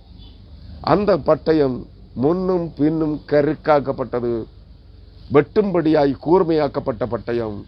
அந்த பட்டயம் வருகிற போது அது பட்சிக்கிற அக்கினியாய் வரும். இங்கே தேவன் இந்த பட்டயத்தை அனுப்புகிறார் என்றால் நீ ஜாதிகளை கொண்டு யுத்தத்தினால் அவர்களை சங்காரமாக்குகிறார் என்பதை புரிந்து கொண்டிருந்தது. தெரியாது. மத்மேனே நீயும் சங்காரமாவாய், பட்டயம் உன்னை தொடரும். பட்டயம் என்றால் இது கொள்ளை நோய், பஞ்சம், இவைகளை கொண்டு வருகிற கர்த்தருடைய பட்டயம் அல்ல. இந்த பட்டயம் பாபிலோனியரின் பட்டயம் அல்லது அசீரியரின் பட்டயம். யுத்தம் வருகிறது, யுத்தம் அவர்களை தொடரும். 3வது வசனம், பால்கடிப்பினாலும் பெரிய நொறுக்குதலினாலும் உண்டாகிற கூப்பிடுதலின் சத்தம் ஒரோனாயிமிலிருந்து கேட்கப்படும். ஒரோனாயிம் என்கிற ஒரு பட்டணம் மோவாபின் எல்லைக்குள்ளே இருக்கிறது. அந்த ஒரோனாயிமிலிருந்து பால்கடிப்பின் சத்தம், யுத்தம், சங்காரத்தின் சத்தம் புறப்படும் என்று சொல்கிறார். மோவாப் 4வது வசனம், மோவாப் நொறுங்குண்டது, அதில் உள்ள சிறுவர்கள் கூப்பிடும் சத்தம் கேட்கப்படுகிறது. மோவாப் நொறுக்கப்படுகிறது. யாரினால்? பாபிலோன் ராஜாவாகிய நேபுகாத்நேச்சாரின் சேனைகளால் மோவாப் தேசம் நொறுக்கப்படுகிறது. அதில் உள்ள சிறுவர்கள் கூச்சலிடுகிறார்கள், உயிருக்கு தப்ப ஓடி பயந்து கூக்குரல் இடுகிறார்கள். அவர்களுடைய சிறுவர்களின் சத்தம் கேட்கப்படுகிறது. 5வது வசனம், லோகித்துக்கு ஏறி போகிற வழியிலே அழுகையின் மேல் அழுகை எழும்பும். லோகித் என்று ஒரு பட்டணம், மோவாப் தேசத்தில் இருந்த அனைத்து பிரதானமான பட்டணங்களையும் கர்த்தர் சொல்லுகிறார். நீங்கள் எண்ணி பார்த்தால் தெரியும். யூதர்களை அழிப்பதற்கு, மீதம் இருந்த யூத ஜனங்களை அழிப்பதற்கு இஸ்மவேலின் தலைமையில் மோவாபின் 10 பிரபுக்கள் சென்றார்கள். 10 பட்டணங்களின் பிரதானிகள், 10 பிரபுக்கள் சென்றார்கள். அந்த 10 பட்டணங்களும் பழிவாங்கப்படுகிறது, அழிக்கப்படுகிறது. அருமையானவர்களே, நினைவில் வைத்துக் கொள்ளுங்கள், கர்த்தர் ஒன்றையும் மறக்கிறவர் அல்ல, ஒன்றையும் மறைக்கிறவரும் அல்ல. ஒன்று சொல்லுகிறார், நீங்கள் சங்கீதங்களின் புத்தகத்திலே படிக்கலாம். எவனுடைய பாவங்கள் மன்னிக்கப்பட்டதோ அவன் பாக்கியவான், எவனுடைய அக்கிரமத்தை தேவன் எண்ணாதிருக்கிறாரோ அவன் பாக்கியவான். கர்த்தர் உன்னை தெரிந்து கொண்டு உன்னை மீட்டுக் கொண்டார் என்றால் உன்னுடைய அக்கிரமங்களை, உன்னுடைய பொல்லாப்புகளை, உன்னுடைய பாவங்களை மன்னிக்கவும் கூடும், அதை அவர் நினையாமல் இருக்கவும் கூடும். அது அவருடைய சித்தம், அது அவருடைய சித்தம். அவரிடத்தில் யாரும் ஏன் அவனுடைய அந்த அக்கிரமத்தை நீர் கண்டும் காணாமல் இருக்கிறீர், கேட்டும் கேளாதவர் போல் இருக்கிறீர் என்று அவரிடத்தில் கேள்வி கேட்பதற்கு எவனும் இல்லை. நன்றாக புரிந்து கொள்ளுங்கள். அதான் அந்த வசனம், எவனுடைய பாவங்களை தேவன் மன்னித்திருக்கிறாரோ அவன் பாக்கியவான், எவனுடைய அக்கிரமத்தை தேவன் எண்ணாதிருக்கிறாரோ அவன் பாக்கியவான். அவர் உன்னை குறித்து என்னை குறித்து நினைக்கிற அளவுக்கு என்னுடைய அக்கிரமம் இருக்கக்கூடாது, உன்னுடைய அக்கிரமம் இருக்கக்கூடாது. என் அக்கிரமத்தை அவர் நினைக்கிறார், எண்ணி பார்க்கிறார் என்றால் நிச்சயமாக எனக்கு தண்டனை உண்டு. நான் கிறிஸ்துவை அறிந்தவன், கிறிஸ்துவை மற்றவர்களுக்கு பிரசங்கிக்கிறவன் என்று சொல்லிக்கொண்டு நான் அக்கிரமத்தையோ அருவருப்பையோ என் உள்ளத்திலே எண்ணி துணிகரங்கொண்டு அதை செயல்படுத்தினால் நான் காலையிலே செய்த அநீதி மாலையிலே பிரதிபலனாக என் தலையின் மேல் இறக்கப்படும் என்பதை மறந்து போகாதே. நான் அதை அனுபவித்திருக்கிறேன். முற்பகல் செய்யின் பிற்பகல் விளையும். நான் அறிந்தும் இது அக்கிரமம், இது அநீதி என்று தெரிந்தும் ஒரு காரியத்தை சிந்தித்து செயல்படுத்தி இருந்தால் நான் செய்திருக்க மாட்டேன். என்ன செய்திருப்பேன்? என்னிடத்தில் ஆலோசனை கேட்கிற சிலருக்கு நான் அந்த ஆலோசனையை கொடுத்திருப்பேன். அவன் உனக்கு இந்த குற்றங்களை செய்திருக்கிறான் என்றால் நீ அவனுக்கு ஆலோசனையாக இவனிடத்தில் சொல்லுவேன், நீ இன்னென்ன காரியங்களை செய்தால் நீ இதிலிருந்து தப்பித்துக் கொள்ளலாம் என்று ஆலோசனை சொல்லி ஒரு குறுக்கு வழியை அவனுக்கு காட்டியிருக்கிறேன் என்றால் அவன் அந்த காரியத்தை அங்கே செய்திருப்பான். அது பழிவாங்குதலாக அவனுக்கு முடிந்திருக்கும். அந்த காரியத்திற்கு அவனை தூண்டி அவனுக்கு ஆலோசனை சொன்னவன் நான். தண்டனை என் மேல் வரும். அதான் முற்பகல் செய்யின் பற்பகல் விளை.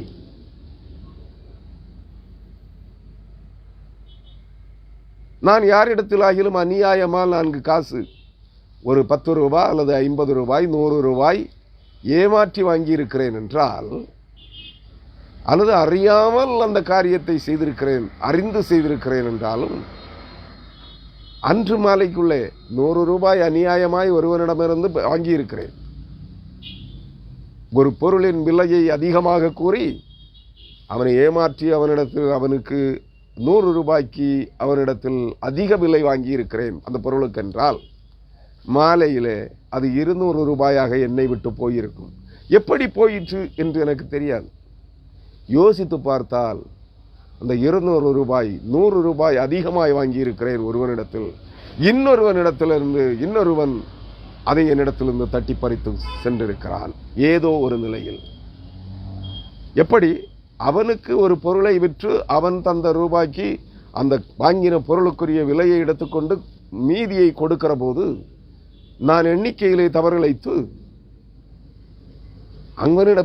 ஒருவனிடத்தில் 100 ரூபாய் அதிகமாய் வாங்கியிருக்கிறேன், இன்னொருவனுக்கு 200 ரூபாய் அதிகமாய் கொடுத்திருக்கிறேன். இப்படி என்னை விட்டு போயிருக்கும். அல்லது இன்னொரு பொருளை வாங்குவதற்கு, நான் எனக்கு தேவையான ஒரு பொருளை வாங்குவதற்கு மற்ற கடையிலே வேறொரு கடையிலே சென்று ஒரு பொருளை வாங்கியிருப்பேன். கொடுத்து பொருளை வாங்கிவிட்டு திரும்பி வந்திருப்பேன். கொடுத்த ரூபாய்க்கு சில்லறை மீதியை வாங்கியிருக்க மாட்டேன். அல்லது பேருந்தில் ஏறி இருப்பேன்.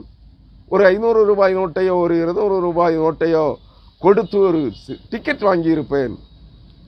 கண்டக்டர் சொல்லுவார், பிற்பாடு தருகிறேன், இறங்கும் பொழுது கேட்டு வாங்கி கொள்ளுங்கள். சில கண்டக்டர்கள் இடையிலே கொண்டு வந்து 200 ரூபாய்க்கு பாக்கி யாருக்கு தர வேண்டும் என்று கேட்பார்கள். அவர்கள் கேட்டும் தரவில்லை, நான் இறங்குகிற பொழுது வாங்குவதற்கு மறந்துவிட்டேன் என்றால் அப்படியே போய்விடுவேன்.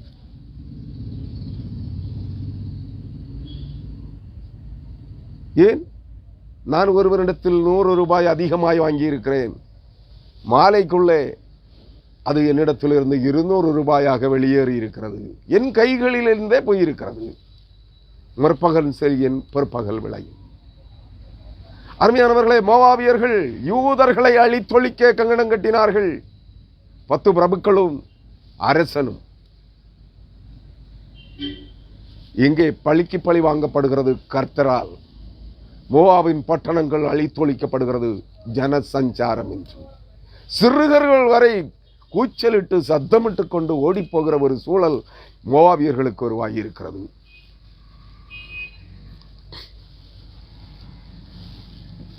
கர்த்தருடைய ஜனமே, நாம் தெரிந்து கொள்ளப்பட்டவர்கள் என்பதை அறிந்தும், நாம் கிறிஸ்துவின் சொந்த ஜனம் என்பதை உணர்ந்தும், துணிகரமாய் பாவம் செய்கிறவர்கள், துணிகரமாய் அக்கிரமத்தை செய்து கொண்டிருக்கிறவர்கள், நான் செய்யவில்லை, கூலிப்படையை வைத்து செய்கிறேன், பிறரை வைத்து செய்து கொண்டிருந்தாலும் நான் வெளி உலகத்திற்கு நீதிமான், நான் வெளி உலகத்திற்கு பரிசுத்தவான். ஆனால் என்னுடைய கைக்கூலிகள் பிறர் அறியாமல் சில அநியாயங்களை செய்து கொண்டிருக்கிறார்கள் என்றால் அதற்கு காரணமானவன் நான். தேவன் அதை நினைப்பார். தேவன் என்னுடைய மறைவான இரகசிய செயல் திட்டங்களை அறிகிறார். அவர் என்னுடைய அக்கிரமங்களை நினைத்து என்னை தண்டிப்பார் என்பதை மறந்து போகாதீர்கள். மோவாபியர் செய்த துர்க்கிரியைகளின் யூதரை அழிக்க அவர்கள் திட்டம் தீட்டி செயல்பட்ட காரியத்தை தேவன் அவர்களிடத்தில் பழிக்கு பழி வாங்குகிறார். அவருடைய பட்டணங்கள் குடியில்லாதபடி அழிக்கப்படுகிறது. 6வது வசனம் அவர் சொல்லுகிறார், உங்கள் பிராணன் தப்ப ஓடிப்போங்கள். யாரிடத்திலே? மோவாபிய ஜனங்களிடத்திலே சொல்லுகிறார், உங்கள் பிராணன் தப்ப ஓடிப்போங்கள். யாரை கொண்டு சொல்லுகிறார்? கர்த்தருடைய தீர்க்கதரிசியாகி எரேமியாவை கொண்டே சொல்லுகிறார். மோவாபியரை பார்த்து, உங்கள் பிராணன் தப்ப ஓடிப்போங்கள். ஏனெனில் உங்கள் அரசனும் உங்கள் பிரபுக்களும் உங்கள் பிரதானிகளும் என்னுடைய சொந்த ஜனமாகிய நான் அடித்த பாபிலோன் ராஜாவாகிய நேபுகாத்நேச்சாரையும் அவருடைய சேனைகளையும் கொண்டு நான் காயப்படுத்தின என் ஜனங்களை அழித்தொழிக்க பார்க்கிறார்கள். தேவன் தண்டித்தவனை, வீணாய் குற்றம் சுமத்துகிறவன், தேவனால் தண்டிக்கப்பட்டவனை, தேவனால் அடிக்கப்பட்டவனை, காயப்படுத்தப்பட்டவனை நோக பேசுகிறவன் தேவனால் அழிக்கப்படுவான் என்பதற்கு அடையாளம். அவர் சொல்லுகிறார், மோவாபியரே, உங்கள் பிராணன், உங்கள் ஜீவன் தப்ப ஓடிப்போங்கள் என்று சொல்லுகிறார். காரணம் என்ன? இதுதான், தேவனால் தண்டிக்கப்பட்டு சிறையிருப்புக்கு அனுப்பப்பட்டு சங்காரம் செய்யப்பட்டு மீதம் இருந்த யூதர்களை அழித்து ஒழிப்பதற்கு மோவாபிய அரசன் பாலீசும் அவனுடைய 10 பிரபுக்களும் கங்கணம் கட்டி யூதரில் ஒருவனை, யூதர் ராஜகுலத்தை பிரிவை சார்ந்த இஸ்மவேல் என்பவனை கூலிக்கு பொருத்தி கொண்டு அவனை கொண்டு இஸ்ரவேலர்களை சங்காரம் செய்தார்கள். யூதர்களை மீதம் இருந்தவர்களை சிறைபிடித்து மொத்தமாய் அழித்து கூண்டோடு அழிப்பதற்காக மோவாபிற்கு கொண்டு சென்றார்கள். தேவன் அதற்கு பழி வாங்குகிறார். அருமையான கிறிஸ்தவனே, நீ ஊழியக்காரனாக இருக்கலாம், நீ தீர்க்கதரிசியாக இருக்கலாம், நீ பெரிய அப்போஸ்தலனாக இருக்கலாம், மாபெரும் ஊழியக்காரனாக இருக்கலாம், திரள் கூட்ட ஜனங்கள் உன்னை பின்பற்றுகிறவர்களாக இருக்கலாம். நீ சத்தியத்தை அநேகர் உன்னை பிரபலமாய் பேசும்படி, அவர் எப்படி பிரசங்கிக்கிறார் பாருங்கள் என்று வானளாவ உன்னை உயர்த்தப்படுகிற, புகழப்படுகிற ஒரு பிரசங்கியாராக இருக்கலாம். நீ கர்த்தருடைய ஆலயத்திற்கும் கர்த்தருடைய காரியங்களிலும் முன்னணியிலே நின்று செயல்படுகிற ஒரு விசுவாசியாக இருக்கலாம். ஆனால் உன்னுடைய மறைவான பாவங்களை தேவன் எண்ணி பார்க்கிறார். அவர் நினைத்து பார்க்கிற அளவிற்கு உன்னுடைய அக்கிரம செய்கைகள் மறைவாய் இருக்குமானால், ரகசியமானவைகளாய் இருக்குமானால், சகோதரனே, உன்னுடைய பக்தி வேடம் உன்னை தப்பிக்காது.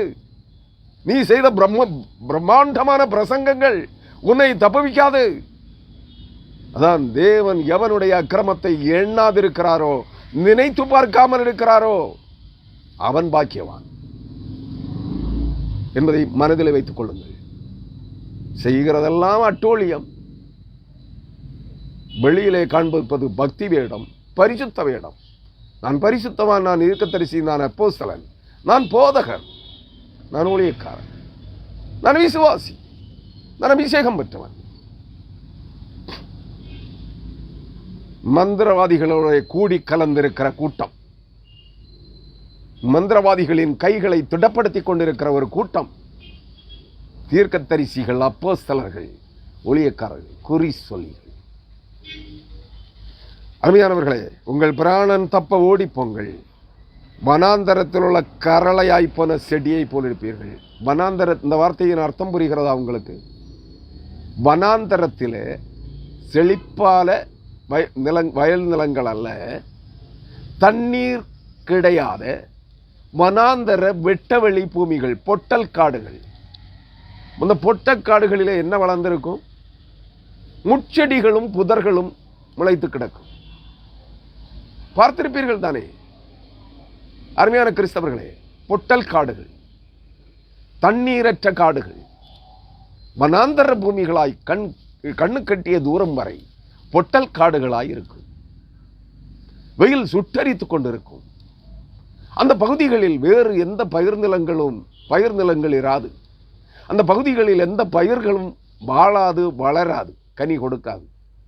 ஆனால் முட்செடிகளும் புதர்களும் ஓங்கி வளர்ந்து புதர்களாய் மண்டி கிடக்கும். அதைத்தான் தேவன் சொல்லுகிறார், வனாந்தரத்தில் உள்ள கரளையாய் போன செடியை போல் இருப்பீர்கள், முட்புதர்களைப் போல் இருப்பீர்கள், முட்செடிகளைப் போல் இருப்பீர்கள் என்று சொல்லுகிறார். அதனால நீங்க நல்லவர்கள் என்று எண்ணிக்கொள்ளக்கூடாது. மல்கியா தீர்க்கதரிசியின் புத்தகத்தில் ஒரு வசனம் வருகிறது, நல்லவன் முட்செடிக்கொத்தவன், செம்மையானவன் கடுங்கூர்மையானவன். அதாவது நெறிஞ்சிலை பார்க்கலும் கடுங்கூர்மையானவன். நெறிஞ்சில் முட்களும் வனாந்தர பூமிகளிலே பொட்டல் காடுகளிலே வளரும். முட்செடிகளும் இலைகள் வேர் முதல் வேரை தவிர மண்ணின் மேற்பரப்பில் இருக்கிற அந்த செடியின் தண்டு முதல் இலைகள், இலை காம்புகள் அனைத்திலும், இலைகளிலும் முட்கள் இருக்கும். அது முட்செடி.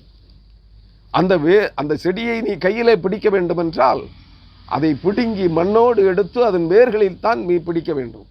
நீ அந்த செடியை உன் கையில் பிடித்தால் அந்த செடியில் இருக்கிற இலைகள், தலைகள், தண்டுகள், காம்புகளில் இருக்கிற முட்கள் உன் கைகளை பதம் பார்த்துவிடும்.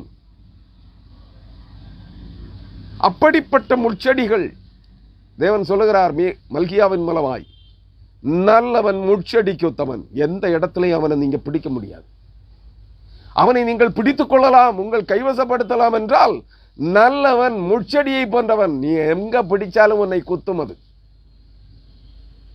அவனை உன் கைவசப்படுத்துவதற்காக நீ உன் கைக்குள்ளே அடக்கிக் கொள்ள முடியாது. முட்செடியை எங்க தொட்டாலும் குத்தும். அதுதான் நல்லவன். செம்மையானவன், நல்லவனிலும் மிகவும் செம்மையானவன், நெறிஞ்சிலை பார்க்கிலும் கடும் கோர்மையானவன். தொட முடியாது, பக்கத்தில் போக முடியாது. நீ அப்படி பக்கத்தில் நடந்து போனாலே உன் வஸ்திரத்து ஓரங்கள் அந்த நெறிஞ்சில் இலைகளிலே பட்டாலே போதும், அறம் போல் இருக்கும். அது உன் சேலையை, உன் வஸ்திர தொங்கலை இழுத்து உன்னை இழுத்தங்கே தள்ளும். அப்படிப்பட்டது நெறிஞ்சில் முள். நீ நல்லவனையும் செம்மையானவனையும் இந்த முட்புதர்களுக்கு ஒப்பாக்கிக் கொள்ளாதே. விளைச்சலற்ற வனாந்தர பூமிகள், பால் நிலங்கள், அங்கே முட்புதர்களும் நெறிஞ்சல்களும் முளைத்து கிடக்கும், மண்டி கிடக்கும். அதான் கரளையாய் போன செடிகள். மோவாபின் தேசம் கரளையாய் போன வனாந்தரம் போல் இருக்கும் என்று சொல்லுகிறார். அன்பான கிறிஸ்தவனே, உன் வாழ்க்கை கரளையாய் இருக்கிறதா? வனாந்தரத்தை போல் இருக்கிறதா? முட்புதர்களால் மண்டி கிடக்கிறதா? நீ அநியாயம் செய்திருக்கிறாய், நீ அநியாயம் செய்து கொண்டிருக்கிறாய். அதனால் உன் வாழ்க்கை கரளையாய் போன வனாந்தரத்தின் செடி முட்புதர்களை போல் இருக்கிறது. உன் அருகில் யாரும் வர முடியவில்லை. நீ நல்லவன் அல்ல, அதனால் எண்ணிக்கொள்ளாதே. மல்கியாவின் தீர்க்க தரிசன வார்த்தைகளின்படி நான் முட்செடியை போல் நல்லவன், உத்தமன் என்று சொல்லிக் கொள்ளாதே. இல்லை, நீ அக்கிரமக்காரன். உன் அக்கிரமத்தின் நிமித்தம், உன் அநீதிகள் அருவருப்பான செயல்களின் நிமித்தம், உன் பொல்லாப்புகளின் நிமித்தம் நீ கரளையாய் போன தரையோடு மண்டி கிடக்கிற முள்புதராய் இருக்கிறாய். காணாமல் உன்னை மிதிக்கிறவனுடைய கால்களை பதம் பார்க்கிறாய். உன் அருகிலே கடந்து வருகிறவனை பதம் பார்க்கிறாய். அக்கிரமக்காரனாய் இருக்கிறாய், ஆனால் பக்தி வேடதாரியாய் இருக்கிறாய். பக்தி வேடம் தரிக்கிறாய். உன்னை ஒரு வார்த்தை சி என்று சொல்லிவிட்டால் அவனை பழிவாங்குகிறாய். ஒரு வார்த்தை நிமித்தம் ஒருவனை கொலை செய்ய துணிகரம் கொள்கிறாய். எப்படிப்பட்ட அநியாயக்காரன் என்பதை புரிந்து கொள். இப்படிப்பட்ட கிறிஸ்தவர்கள் இந்த கிறிஸ்தவத்திலே வெறுன்றி தலைத்திருக்கிறார்கள். அருமையானவர்களே, 7வது வசனம், உன் சம்பத்தையும் உன் பொக்கிஷங்களையும் நம்புகிறபடியினால் நீ, உன் கிறிஸ்தவனே, நீ மோவாபியனை போல் இருக்கிறாய். நீ அம்மோனியனை போல் இருக்கிறாய். நீ கீழ்ப்படியாத பிள்ளைகளாகிய இஸ்ரவேலர்களைப் போல் இருக்கிறாய். முரட்டாட்டம் கொண்ட யூதர்களைப் போல் இருக்கிறாய். அல்லது நீ அக்கிரமக்காரனும் அருவருப்பானவர்களுமாகிய மோவாபியனை போல் இருக்கிறாய். கரளையாய் போன முட்புதர்களைப் போல் இருக்கிறாய். வெளியிலே பக்தி வேடம் போட்டிருக்கிறாய். நீ சொல்லிக் கொள்ளுகிறாய், மோசேக்கு முன்பாக முட்செடி பற்றி எறிந்தது, அது கருகி போகவில்லை. அதுபோல நானும் முட்செடியாய் இருக்கிறேன் என்று எண்ணிக்கொள்ளுகிறாய். இல்லை, நீ அக்கிரமக்காரன், நீ அருவருப்பானவன், பக்தி வேடம் போட்டிருக்கிறாய். உன் செயல்கள், உன் நடத்தைகள், உன் ஆலோசனைகள் அனைத்தும் துன்மார்க்கமானது. பிறரை அழிப்பது, தனக்கு அடுத்தவனை ஏய்ப்பது, மற்றவர்களை, உன்னை நம்பி வந்தவர்களை மோசம் போக்குவது. எண்ணிப்பார் உன் கிறிஸ்தவ ஊழியங்களை, எண்ணிப்பார் உன் நடத்தையை, நீ பொருள் சம்பாதித்திருக்கிற விதத்தை எண்ணிப்பார். உலகத்தில் மேன்மைகளை சம்பாதித்திருக்கிறாய், ஐஸ்வர்யங்களை சம்பாதித்திருக்கிறாய். நீ சம்பாதித்த விதத்தை எண்ணிப்பார். உன் அக்கிரமம் உனக்கு புலப்படும், உன் யோக்கியதை உனக்கு புலப்படும். அவர் சொல்லுகிறார், நீ உன் சம்பத்தையும், சம்பத்து என்றால் உன்னுடைய ஆஸ்தி, நீ சம்பாதித்து வைத்திருக்கிறவை, உனக்கு உன் பிள்ளைகளுக்கு உன் பெயர் பிரஸ்தாபத்திற்கு என்று நீ கோடி கோடியாய் கர்த்தருக்கு காணிக்கை வாங்கி சம்பாதித்திருக்கிற சம்பத்துக்களை நம்பியிருக்கிறாய். நீ அதற்காக அரசியல்வாதிகளுக்கு துணை போகிறாய், நாட்டை ஆளுகிறவர்களுக்கு கப்பங்கட்டுகிறாய், லஞ்சம் கொடுக்கிறாய். நன்கொடை என்ற பெயரில், நன்கொடை என்ற பெயரில் லட்சக்கணக்கில் கோடிக்கணக்கில் நன்கொடை கொடுத்து அவர்களை வசப்படுத்த பார்க்கிறாய். உன் அநீதி அக்கிரமத்தினால் அநியாயமாய் சம்பாதித்த உன் காணிக்கை பணத்தை பெருந்திரளாய் குவைத்து வைத்திருக்கிற உன்னுடைய சம்பத்துக்களை, உன்னுடைய பொக்கிஷங்களை நம்புகிறாய். அது மாறிக்கொள்ளப்படக்கூடாது என்பதற்காக ஆளுகிறவர்களுக்கும் ஆட்சி கட்டிலில் அமர்ந்திருக்கிறவர்களுக்கும் சாமரம் வீசுகிறாய், ஜால்ரா சிங்கி அடிக்கிறாய், நன்கொடை கொடுக்கிறாய். எண்ணிப்பார் உன் அக்கிரமத்தை. கர்த்தர் அதை நினைத்திருக்கிறார். அவர் சொல்லுகிறார், நீ உன் சம்பத்தையும் உன் பொக்கிஷங்களையும் நம்புகிறபடியினால் நீயும் பிடிக்கப்படுவாய். மோவாபியனே, உன்னுடைய நடத்தை, உன்னுடைய வாழ்க்கை முறை மோவாபியர்களை போல் இருக்கிறது. நீ ஊழியக்காரனாய் இருக்கலாம், நீ தீர்க்கதரிசியாய் இருக்கலாம், நீ அப்போஸ்தலனாய் இருக்கலாம், நீ பேராயராய் இருக்கலாம், நீ போதகராய் இருக்கலாம், உனக்கு பல திருச்சபைகள் இருக்கலாம், உனக்கு 1000 விசுவாசிகள் உன்னை பின்பற்றலாம், லட்சக்கணக்கான விசுவாசிகள் உன்னை பின்பற்றலாம், கோடிக்கணக்கானவர்கள் உன்னை பின்பற்றலாம், உன்னை வானுயர புகழலாம். நீ தேவனால் ஆசீர்வதிக்கப்பட்டவன் என்று எண்ணிக்கொண்டிருக்கிறாய். இல்லை, அநியாயமாய் முட்டையிட்டு குஞ்சு பொறித்திருக்கிறாய், கவுதாரியை போல் இருக்கிறாய்.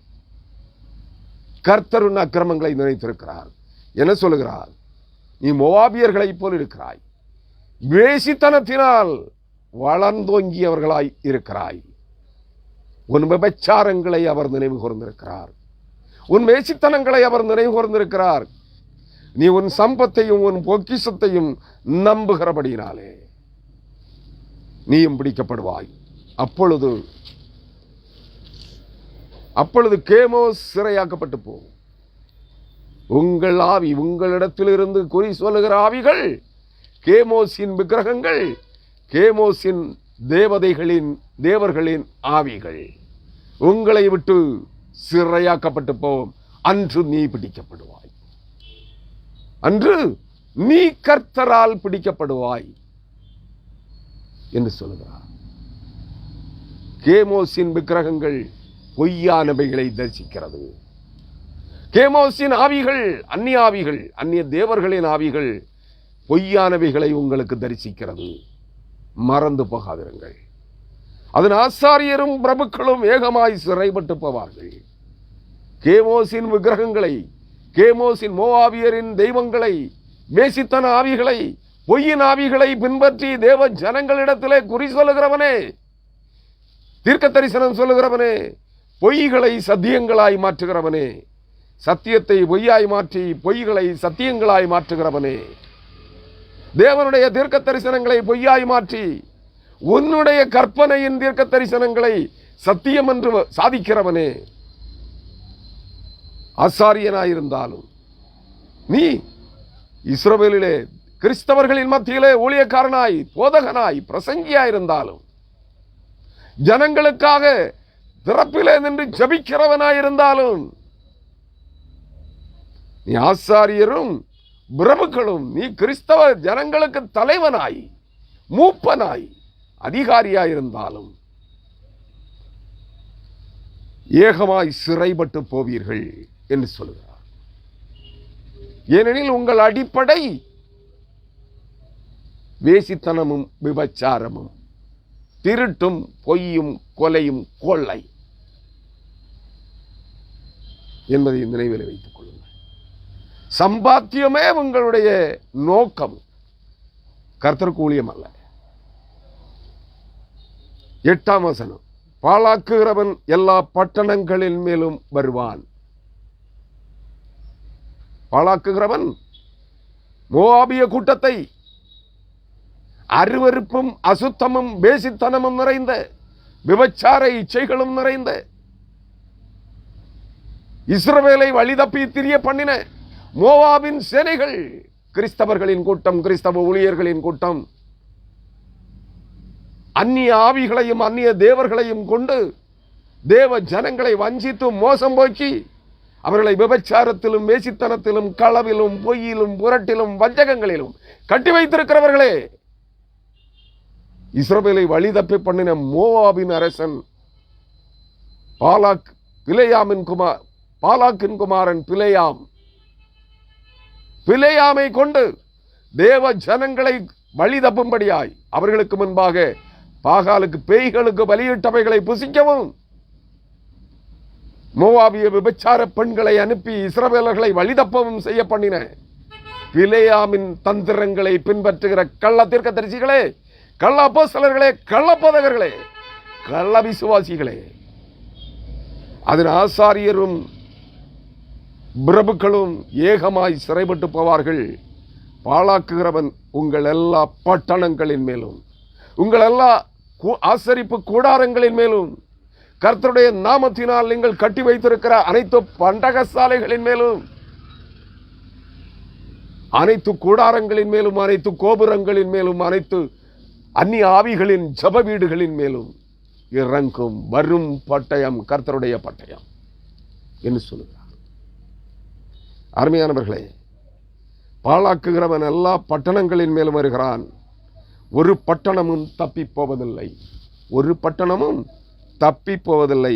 பள்ளத்தாக்குகளும் கெட்டுப்போகும், சமனான பூமியும் அழிக்கப்படும் என்று கர்த்தர் சொல்கிறார். சமவெளி பூமிகளும் நீர்ப்பாய்ச்சல் உள்ள பள்ளத்தாக்கான தேசங்களும் செழிப்பான தேசங்களும் அழிக்கப்படும் என்று சொல்கிறார். எல்லாம் தண்ணீரற்ற வறண்ட பூமியாய் பொட்டல் காடுகளாய் மாறிப்போகும் என்று சொல்கிறார். 9ஆம் வசனம், மோவாபுக்கு செட்டைகளை கொடுங்கள், மோவாபுக்கு செட்டைகளை கொடுங்கள், அது பறந்து போகட்டும், அதன் பட்டணங்கள் குடிகள் இல்லாமல் பாழாய் போகும். எதற்கு செட்டைகளை கொடுக்க சொல்லுகிறார்? மோவாபுக்கு செட்டைகளை கொடுங்கள், அது பறந்து போகட்டும், அதன் பட்டணங்கள் குடிகள் இல்லாமல் பாழாகும். சகரியா தீர்க்கதரிசியின் புஸ்தகம் 4ஆம் அதிகாரத்திலும் அந்த மகா அக்கிரமக்காரி, மகா வேசி, பூமியின் வேசிகளுக்கெல்லாம் தாய் மகா பாபிலோன் 16 கைகளும் 16 ஆயுதங்களும் ஒரு கையில கிறிஸ்துவின் சாட்சிகளுடைய இரத்தமும் நிறைந்திருக்கிற பற்பாத்திரத்தை பிடித்து சிங்கத்தின் மேல் அமர்ந்திருக்கிற மகா வேசி, அவள் அக்கிரமக்காரி. அவளை பிடித்து கர்த்தர் மரக்காலுக்குள்ளே தள்ளுகிறார். அவளுடைய நோக்கம் என்ன? அவளுடைய விருப்பம் என்ன? சம்பத்து, பொக்கிஷம், பொருளாதாரம், பணம். இன்றைய கிறிஸ்தவம் அதிலே தானே ஊறி கிடக்கிறது. பணம், சம்பாத்தியம், பொக்கிஷங்களை சேர்த்தல். அந்த பணமே உங்களுக்கு அழிவாக மாறும். அவள் பிடிக்கப்படுவாள். மோவாபின் அருவருப்பின் ஆவி பிடிக்கப்படுகிறது, மரக்காலுக்குள்ளே தள்ளப்படுகிறது. அவள் உலகம் அனைத்துக்கும் தாய். மோவாபியர்களுக்கு மட்டுமல்ல, நான் ஏற்கனவே சொன்னேன், மேலை சாளுக்கியர்களுக்கும் கீழே சாளுக்கியர்களுக்கும் தெய்வீக அடையாளம். கால்களை மடக்கி அமர்ந்து தன் பிறப்புறுப்பை வெளியே காண்பித்துக் கொண்டிருக்கிற மகா வேசி, அம்மோனியர்களின் அம்மா, அம்மா, அம்மான், அம்மோன். புரிந்து கொள்ளுங்கள், அவள் பிடிக்கப்படுவாள். அவர்களுக்கு இறக்கைகளை கொடுங்கள், சிறகுகளை கொடுங்கள், சட்டைகளை கொடுங்கள், அது பறந்து போகட்டும். அவள் அக்கிரமக்காரி, மரக்காலுக்குள்ளே தள்ளி அவளுடைய ஆசையெல்லாம் பணம், பொன், வெள்ளி, விக்கிரகங்கள். அவைகளை அவள் வாயிலே போட்டு அடைத்து 2 நாரைகளுக்கொப்பான 2 ராஜ்யங்கள். அந்த நாரைகளின் ராஜ்யங்கள் எது? மோவாபியரும் அம்மோனியர். அதனுடைய விளக்கம் எனக்கும் இன்று வரை தெரியாதிருந்தது. சகரியா தீர்க்கதரிசியின் புஸ்தகம் 6ஆம் அதிகாரம்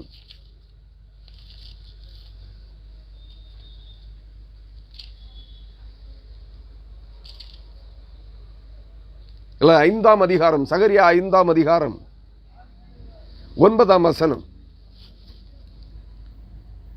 அப்பொழுது நான் என் கண்களை ஏறெடுத்து இதோ புறப்பட்டு வருகிற 2 ஸ்திரீகளை கண்டேன். 2 பெண்கள்.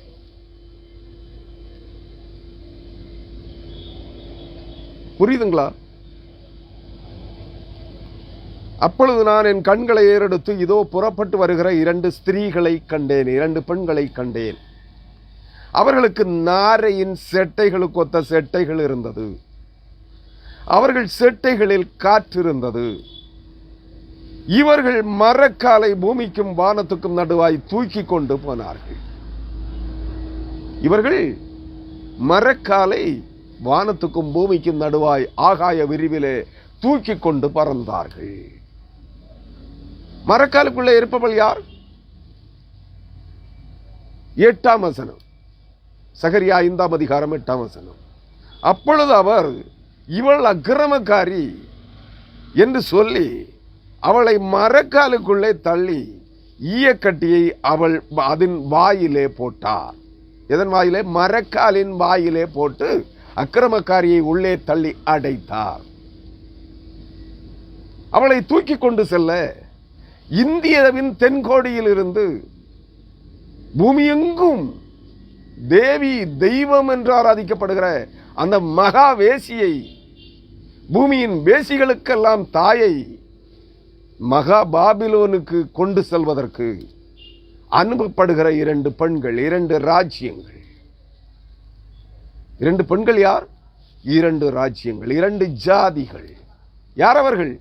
லோத்தின் குமாரத்திகள், 2 வேசிகள். தகப்பனை ஏமாற்றி போதை மயக்கத்திற்குட்படுத்தி அவனோடு வேசித்தனம் செய்த 2 குமாரத்திகளின் சந்ததிகள், மோவாபியரும் அம்மோனியரும். இந்தியாவில் மட்டுமல்ல, இந்த பூமியிலே தோன்ற போகிற 8ஆம் சாம்ராஜ்யத்திற்கு தங்கள் அதிகாரத்தை கையளிக்கிற 10 கொம்புகளின் 10 ராஜ்யங்களில் 2 ராஜ்யங்கள். எந்த ராஜ்யம் என்று என்னிடத்தில் கேட்காதீர்கள்.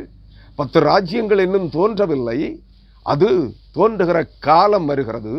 அந்த நாட்களிலே அந்த ராஜ்யங்கள், அந்த ஸ்திரீகள், மோவாபியரும் அம்மோனியரும் சார்ந்திருக்கிற ஜனக்கூட்டம் இந்தியாவிலும் இருக்கிறார்கள். அவர்களை மேலை சாளுக்கியர்கள் என்றும் கிளை சாளுக்கியர்கள் என்றும் உங்களுக்கு அடையாளம் காட்டினேன். நன்றாக புரிந்து கொள்ள வேண்டும் நீங்கள். இந்த ஜனக்கூட்டங்களின் தாய்மார் 2 ஸ்திரீகள். அவர்களுக்கு நாரைகளுக்கு ஒத்த செட்டைகள் கொடுக்கப்படுகிறது. நாரை என்றால் கொக்கிலே ஒரு இனம் இல்லையா? மீன்களை பிடிப்பதற்கு வாய்க்காலிலே, தண்ணீர்களிலே, கடலின் மேற்பரப்பிலே பறந்து கொண்டிருக்கும், நடந்து கொண்டிருக்கும். திடீரென்று தலையை உள்ளே நுழைத்து கொத்தி ஒரு மீனை வாயிலே கவ்விக்கொள்ளும். நாரைகளுக்கொத்த செட்டைகள். நன்றாக புரிந்து கொள்ளுங்கள். எரேமியா தீர்க்கதரிசியின் புஸ்தகம் 48ஆம் அதிகாரம் 9ஆம் வசனம் சொல்கிறது, மோவாபுக்கு செட்டைகளை கொடுங்கள், அது பறந்து போகட்டும், அதன் பட்டணங்கள் குடிகள் இல்லாமல் பாழாய் போகும். அவர்களுடைய கேமோஸ் விக்கிரகத்தின் தாய் அந்த வேசி, மகாவேசி இந்தியாவிலே குடியிருக்கிறாள்.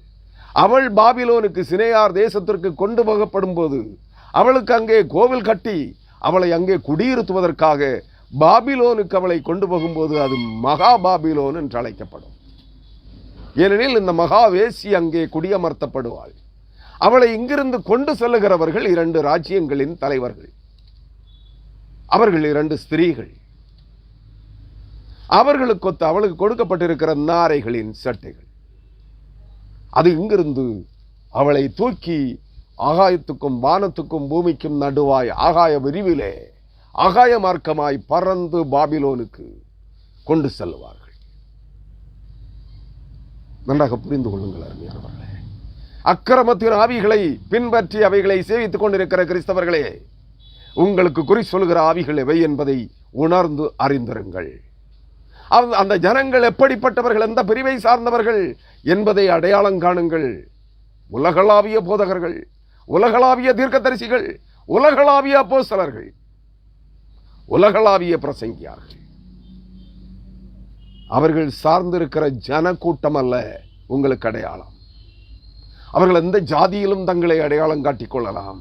ஆனால் அவர்களுடைய பிறப்பு வம்ச அட்டவணை மோவாபியர்களும் அம்மோனியர்களுமாயிருப்பார்கள், அசீரியர்களும் பாபிலோனியர்களுமாயிருப்பார்கள், எகிப்தியர்களும் அக்காடியர்களுமாயிருப்பார்கள் என்பதை புரிந்து கொள்ளுங்கள். அவர்கள் எந்த ஜாதியிலும் தங்களை அடையாளம் காட்டிக் கொள்ளலாம். ஏனெனில் தேவன் தெரிந்து கொண்ட ஜாதிகளிலே தங்களை அடையாளம் காட்டிக் கொண்டிருப்பார்கள் என்பதையும் நினைவில் கொள்ள வேண்டும். அருமையானவர்களே, அவர்கள் பிடிக்கப்பட்டு அவர்களுடைய ஆவிகள் துரத்தப்படுகின்ற போது அந்த தேசங்களும் அவைகளை பின்பற்றின ஜனக்கூட்டமும் குடிகள் இல்லாமல் பாழாக்கப்பட்டிருக்கும். அவர்களுடைய குடியிருப்புகள் அனைத்தும் சுட்டரிக்கப்படும், மண்மேடுகளாக்கப்பட்டிருக்கும். அங்கு ஆள் நடமாட்டம் இருக்காது என்பதை புரிந்து கொள்ளுங்கள். 10வது வசனம், நான் செய்தியை நிறைவுக்கு கொண்டு வருகிறேன். கர்த்தருடைய வேலையை அசதியாய் செய்கிறவன் சபிக்கப்பட்டவன். இதுவரையிலும் யாருக்கு எது சொல்லப்பட்டிருக்கிறது என்றது புரிகிறதா? மோவாபியர்கள் என்பது ஒரு அடையாளமே. இன்று இருக்கிற தீர்க்கதரிசிகள் கல்லாப்போஸ்தலர்களை குறித்து கர்த்தர் சொல்லுகிறார். பேயோரின் குமாரன் பிலேயாமையும் மோவாபின் அரசன் பாலாக்கையும் பின்பற்றுகிற விக்கிரக ஆராதனைக்கார விபச்சார சந்ததியே, நீங்கள் ஆராதித்துக் கொண்டிருக்கிற ஆவிகள் எப்படிப்பட்டது என்பதை இந்த செய்தியின் மூலமாய் கேட்டிருப்பீர்கள். அவைகளை உங்களுக்கு விற்பனை செய்து கொண்டிருக்கிற ஆவி வியாபாரிகள், தீர்க்க தரிசன வியாபாரிகள், அந்நிய பாஷை வியாபாரிகள், வாக்குத்தத்த வசனங்களை வியாபாரம் செய்கிறவர்கள், தினமொரு வாக்குத்தத்தம் அள்ளி வீசுகிறவர்கள் எப்படிப்பட்டவர்கள் என்பதை அடையாளம் கண்டு கொள்ளுங்கள். அவர்கள் மோவாபியர்கள், வேசி பிள்ளைகள், விபச்சார சந்ததிகள், மதிகேடர்கள். அதான் சொல்லுகிறார் 10வது வசனத்தில், கர்த்தருடைய வேலையை அசதியாய் செய்கிறவன் சபிக்கப்பட்டவன். இவர்களெல்லாம் கர்த்தருடைய வேலையை செய்கிற, நீங்கள் சொல்லுகிற தேவனுடைய தாசர்கள், தேவனுடைய மனிதர்கள், man of God, man of God, தேவ மனிதர்கள். கர்த்தர் சொல்லுகிறார், கர்த்தருடைய வேலையை அசதியாய் செய்கிறார்கள், வஞ்சனையாய் செய்திருக்கிறார்கள், சபிக்கப்பட்டவர்கள். இவர்கள் ஆசீர்வதிக்கப்பட்டவர்கள் அல்ல, இவர்கள் கர்த்தரால் ஆசீர்வதிக்கப்பட்டவர்கள் அல்ல. ஜனங்களை, தேவனுடைய ஜனங்களை வஞ்சித்து ஏமாற்றி தசமபாகம், அந்த காணிக்கை, இந்த காணிக்கை, நன்கொடை காணிக்கை, மருத்துவமனை கட்ட காணிக்கை, கோவில் கட்ட காணிக்கை, அசரிப்பு கூடாரம் கட்ட காணிக்கை, என்ஜினியரிங் கல்லூரி கட்ட காணிக்கை, கல்லூரி கட்ட காணிக்கை, பாடசாலை கட்ட காணிக்கை என்று உங்களை கொள்ளையடித்து பணக்காரர்கள், கோடீஸ்வரர்களானவர்கள், ஆசீர்வதிக்கப்பட்டவர்கள். ஆசீர்வாதம் எல்லாம் அவர்களுக்கு, சாபங்கள் எல்லாம் அவர்களுடைய கைகளை திடப்படுத்தின, பலப்படுத்தி அவர்களுக்கு காணிக்கைகளை கேட்டதெல்லாம் அள்ளி கொடுத்தீர்களே, வாரி கொடுத்தீர்களே. வாதங்கள் எல்லாம் உங்களுக்கு, சாபங்கள் எல்லாம் உங்களுக்கு, ஆசீரெல்லாம் அவங்களுக்கு. ஆனால் இப்பொழுது புரிந்து கொள்ளுங்கள், கர்த்தருடைய வேலையை வஞ்சகமாய் அசதியாய் செய்தவர்கள், தேவ ஜனங்களை வேட்டையாடி வஞ்சித்து மோசம் போக்கி கர்த்தருடைய வேலையை அசதியாய் செய்தவர்கள் சபிக்கப்பட்டவர்கள். இவர்களெல்லாம் கர்த்தரால் ஆசீர்வதிக்கப்பட்ட தீர்க்கதரிசிகளோ அப்போஸ்தலர்களோ போதகர்களோ அல்ல. கர்த்தருடைய வேலையை அசதியாய் செய்து தங்கள் பைகளை நிரப்பிக்கொண்டு, தங்கள் பைகளை, தங்கள் பொக்கிஷ சாலைகளை நிரப்பிக் கொள்வதற்காக தீவிரமாய் பணி செய்தவர்கள். கர்த்தருடைய ஊழியத்தை அசதியாய் ஆத்துமாக்களை வேட்டையாடி கொள்ளையடித்தவர்கள். இவர்கள் சபிக்கப்பட்டவர்கள் என்று கர்த்தர் சொல்லுகிறார். இரத்தம் சிந்தாதபடிக்கு தன் பட்டயத்தை அடக்கிக் கொள்ளுகிறவன் சபிக்கப்பட்டவன். தனக்கு கொடுக்கப்பட்ட வரங்களை தேவன் இங்கே பட்டயம் என்று சொல்லுகிறார். தனக்கு கொடுக்கப்பட்ட வரங்களை, அது பிசாசு துரத்துகிற வரமாகட்டும், வியாதிகளை குணப்படுத்துகிற வரமாகட்டும், அந்நிய பாஷைகளை பேசுகிற வரமாகட்டும், ஞானத்தை போதிக்கிற வரமாகட்டும், கர்த்தருடைய வார்த்தைகளை வியாக்கியானம் செய்கிற வரமாகட்டும், எந்த வரமாயிருந்தாலும் அந்த வரங்களை கர்த்தர் உங்களுக்கு கொடுத்த பட்டயங்கள் எவைகளோடு போர் செய்ய? சாத்தானுடைய ஆவிகளோடு, கள்ள கிறிஸ்துவின் சேனைகளோடு, கள்ள தீர்க்கதரிசிகளின் சேனைகளோடு, ஆவிக்குரிய உலகத்திலே சாத்தானுடைய ஆவிகளோடு, பொய்யின் ஆவிகளோடு, வஞ்சிக்கிற ஆவிகளோடு, வேஷம் தரிக்கிற பரிசுத்த ஆவியானவர் என்று வேடமிடுகிற ஆவிகளோடு, அந்தி கிறிஸ்துவன் ஆவிகளோடு, கள்ள தீர்க்கதரிசிகளின் ஆவிகளோடு, வானமண்டலங்களில் உள்ள பொல்லாத ஆவிகளின் சேனைகளோடு யுத்தம் செய்வதற்காக கர்த்தர் உனக்கு தந்த பட்டயமாகிய வரங்களை ரத்தம் சிந்தாதபடிக்கு பதுக்கி வைத்துக் கொண்டாய். அந்த வரங்களை பணம் சம்பாதிப்பதற்காக பயன்படுத்தினான். நீ சாத்தானோடும் அவனுடைய சேனைகளோடும் யுத்தம் செய்யவில்லை, அந்த பட்டயங்களை கொண்டு பணம் சம்பாதித்தாய், பெயரை சம்பாதித்தாய், புகழை சம்பாதித்தாய். தேவ ஜனங்களை வஞ்சித்து ஏமாற்றி கொள்ளையடித்து அவர்களுடைய ஆத்துமாக்களை வேட்டையாடினாய். ஆனால் சாத்தானுடைய சேனைகளோடு, அந்தகாரத்தின் வல்லமைகளோடு, இருளின் ஆவிகளோடு கைகோர்த்து கொண்டாய்.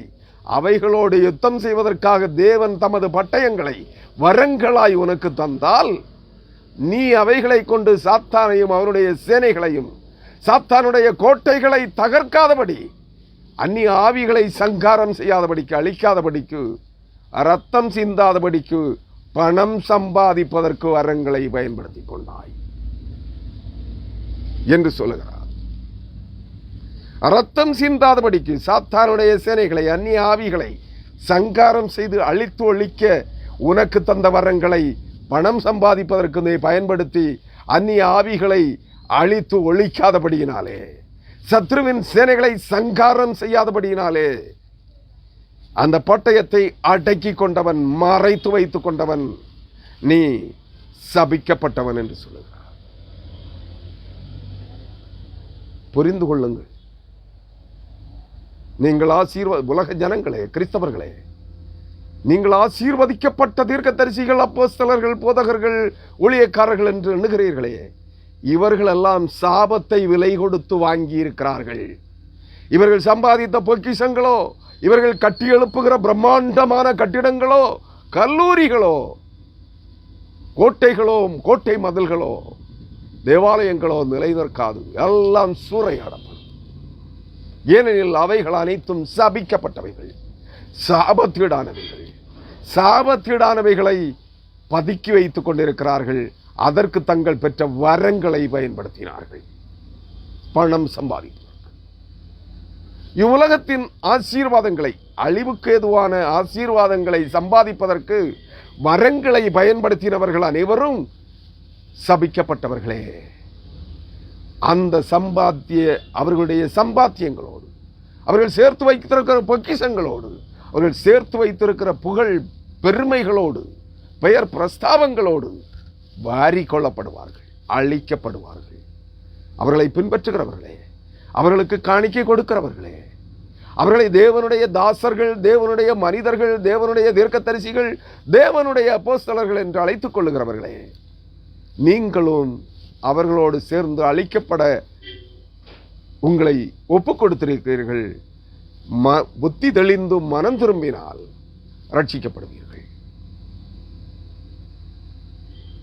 இல்லை என்றால் இந்த வசனத்தின்படி கர்த்தருடைய வேலையை, கர்த்தர் உன்னை அழைத்த அழைப்பை ஏற்றுக்கொள்ளாமல் புறந்தள்ளி, நீ விசுவாசியாய் அழைக்கப்பட்டிருந்தால் விசுவாசியாக்குரிய நிலையிலே நின்று உன் விசுவாசத்தை காத்துக்கொள்ளாமல், உனக்கு நேரிடுகிற ஆவிக்குரிய யுத்தத்திலே சாத்தானையும் அவனுடைய சேனைகளையும் எதிர்க்க துணியாமல் நீ பெற்ற வரங்களை புதைத்து வைத்துக் கொண்டு, நான் தீர்க்கதரிசி, நான் அப்போஸ்தலன் என்று சொல்லிக்கொண்டு வேடமிட்டு பரம் சம்பாதிக்க தொடங்குவாய் என்றால் நீ சபிக்கப்பட்டவன்.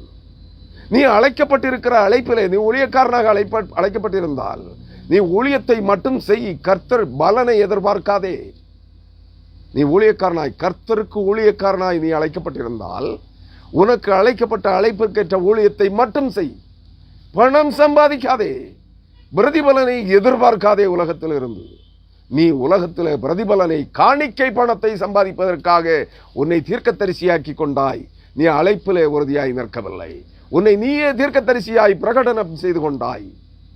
கோடீஸ்வரனாய், உலக கோடீஸ்வரனாய் மாற துடித்துக் கொண்டிருக்கிறாய். அழிக்கப்படுவாய். நீ சபிக்கப்பட்டிருக்கிறாய். நீ கிறிஸ்தவனாக இருக்கலாம், விசுவாசியாக இருக்கலாம், ஊழியக்காரனாக அழைப்பை பெற்றிருக்கலாம். நீ அழைக்கப்பட்ட அழைப்பிலேயே உறுதியாயிரு. உன்னை நீயே தீர்க்கதரிசி என்றும், உன்னை நீயே அப்போஸ்தலன் என்றும், உன்னை நீயே பேராயர் என்றும் அழைத்துக் கொள்ளாதே. சபிக்கப்பட்டிருக்கிறாய். அழிக்கப்படுவாய் ஒரு நாளிலே. குற்றத்தை உணர்ந்து மனம் திரும்பு. உன் அக்கிரமங்களை, உன் மனதின் எண்ணங்களை, தீய எண்ணங்களை கர்த்தர் நினைத்திருக்கிறார். உன் அக்கிரமத்தை அவர் நினையாதிருந்தாரையானால் நீ தப்பித்துக் கொள்ளுவாய், பாக்கியவானாயிருப்பாய். அவர் உன் அக்கிரமத்தை, உன் தீய எண்ணங்களை, தீய நடத்தையை, தீய செய்கையை, உன் அழைப்பை புறக்கணித்து உன்னை உயர்த்தி, நான் கர்த்தருடைய தாசன், கர்த்தருடைய வாய், கர்த்தருடைய மனிதன், தேவ மனிதன் என்று உன்னை உயர்த்தி கொண்டாயே. கர்த்தர் உன் அக்கிரமத்தை நினைத்திருக்கிறார். உன் பெருமையின் நிமித்தம், உன் அகம்பாவத்தின் நிமித்தம், உன் ஆணவத்தின் நிமித்தம், உன் மனமேட்டிமையின் நிமித்தம் உன் அக்கிரமத்தை அவர் நினைக்கிறார். உன் அழிவு வெகு சமீபமாய் வந்திருக்கிறது என்பதை நினைத்துக்கொள். கர்த்தருடைய வார்த்தைகளுக்கு கீழ்ப்படியுங்கள். அழைக்கப்பட்ட அழைப்பிலே உறுதியாய் தரித்திருங்கள். நீ விசுவாசியாய் இருந்தால் விசுவாசியாய் நிலைத்திரு. கர்த்தருனை மீட்டு ரட்சிப்பார். இவ்வுலகத்திலே தாழ்ந்த நிலையில் இருக்கிற விசுவாசி பரலோக ராஜ்யத்திலே உயர்ந்த அந்தஸ்திலே உயர்த்தப்படுவார் என்பதை அறிந்து நீ அழைக்கப்பட்டிருக்கிற அழைப்பிலே உறுதியாய் நிலைத்திரு. அழைப்பை அல்ல தட்டி உன்னை நீயே உயர்த்தி கொள்ள துணிகரம் கொள்ளாதே. அது அழிவை கொண்டு வரும். நீ ஊழியக்காரனாக இருந்தாலும் சரி, விசுவாசியாக இருந்தாலும் சரி, கிறிஸ்தவனாக இருந்தாலும் சரி, கிறிஸ்து உன்னில் இல்லை என்றால் உன் அகம்பாவங்களும், உன் ஆணவங்களும், உன் பெருமையும், மனமேட்டிமையும், உன் சம்பாத்தியமும், உன் செல்வமும், செழிப்பும், உன் ஐஸ்வர்யமும், உன் ஆசீர்வாதமும் சாபங்களாய் மாறும் என்பதை மறந்து போகாதே. கர்த்தருடைய வார்த்தைகளுக்கு கீழ்ப்படிந்து அடங்கி வாழ பழகுங்கள். கர்த்தர் உங்களை ஆசீர்வதிப்பார். ஆமென். கர்த்தருடைய பரிசுத்த நாமத்திற்கு மகிமை உண்டாவதாக. ஆமென். ஹல்லேலூயா. ஸ்தோத்திரம்.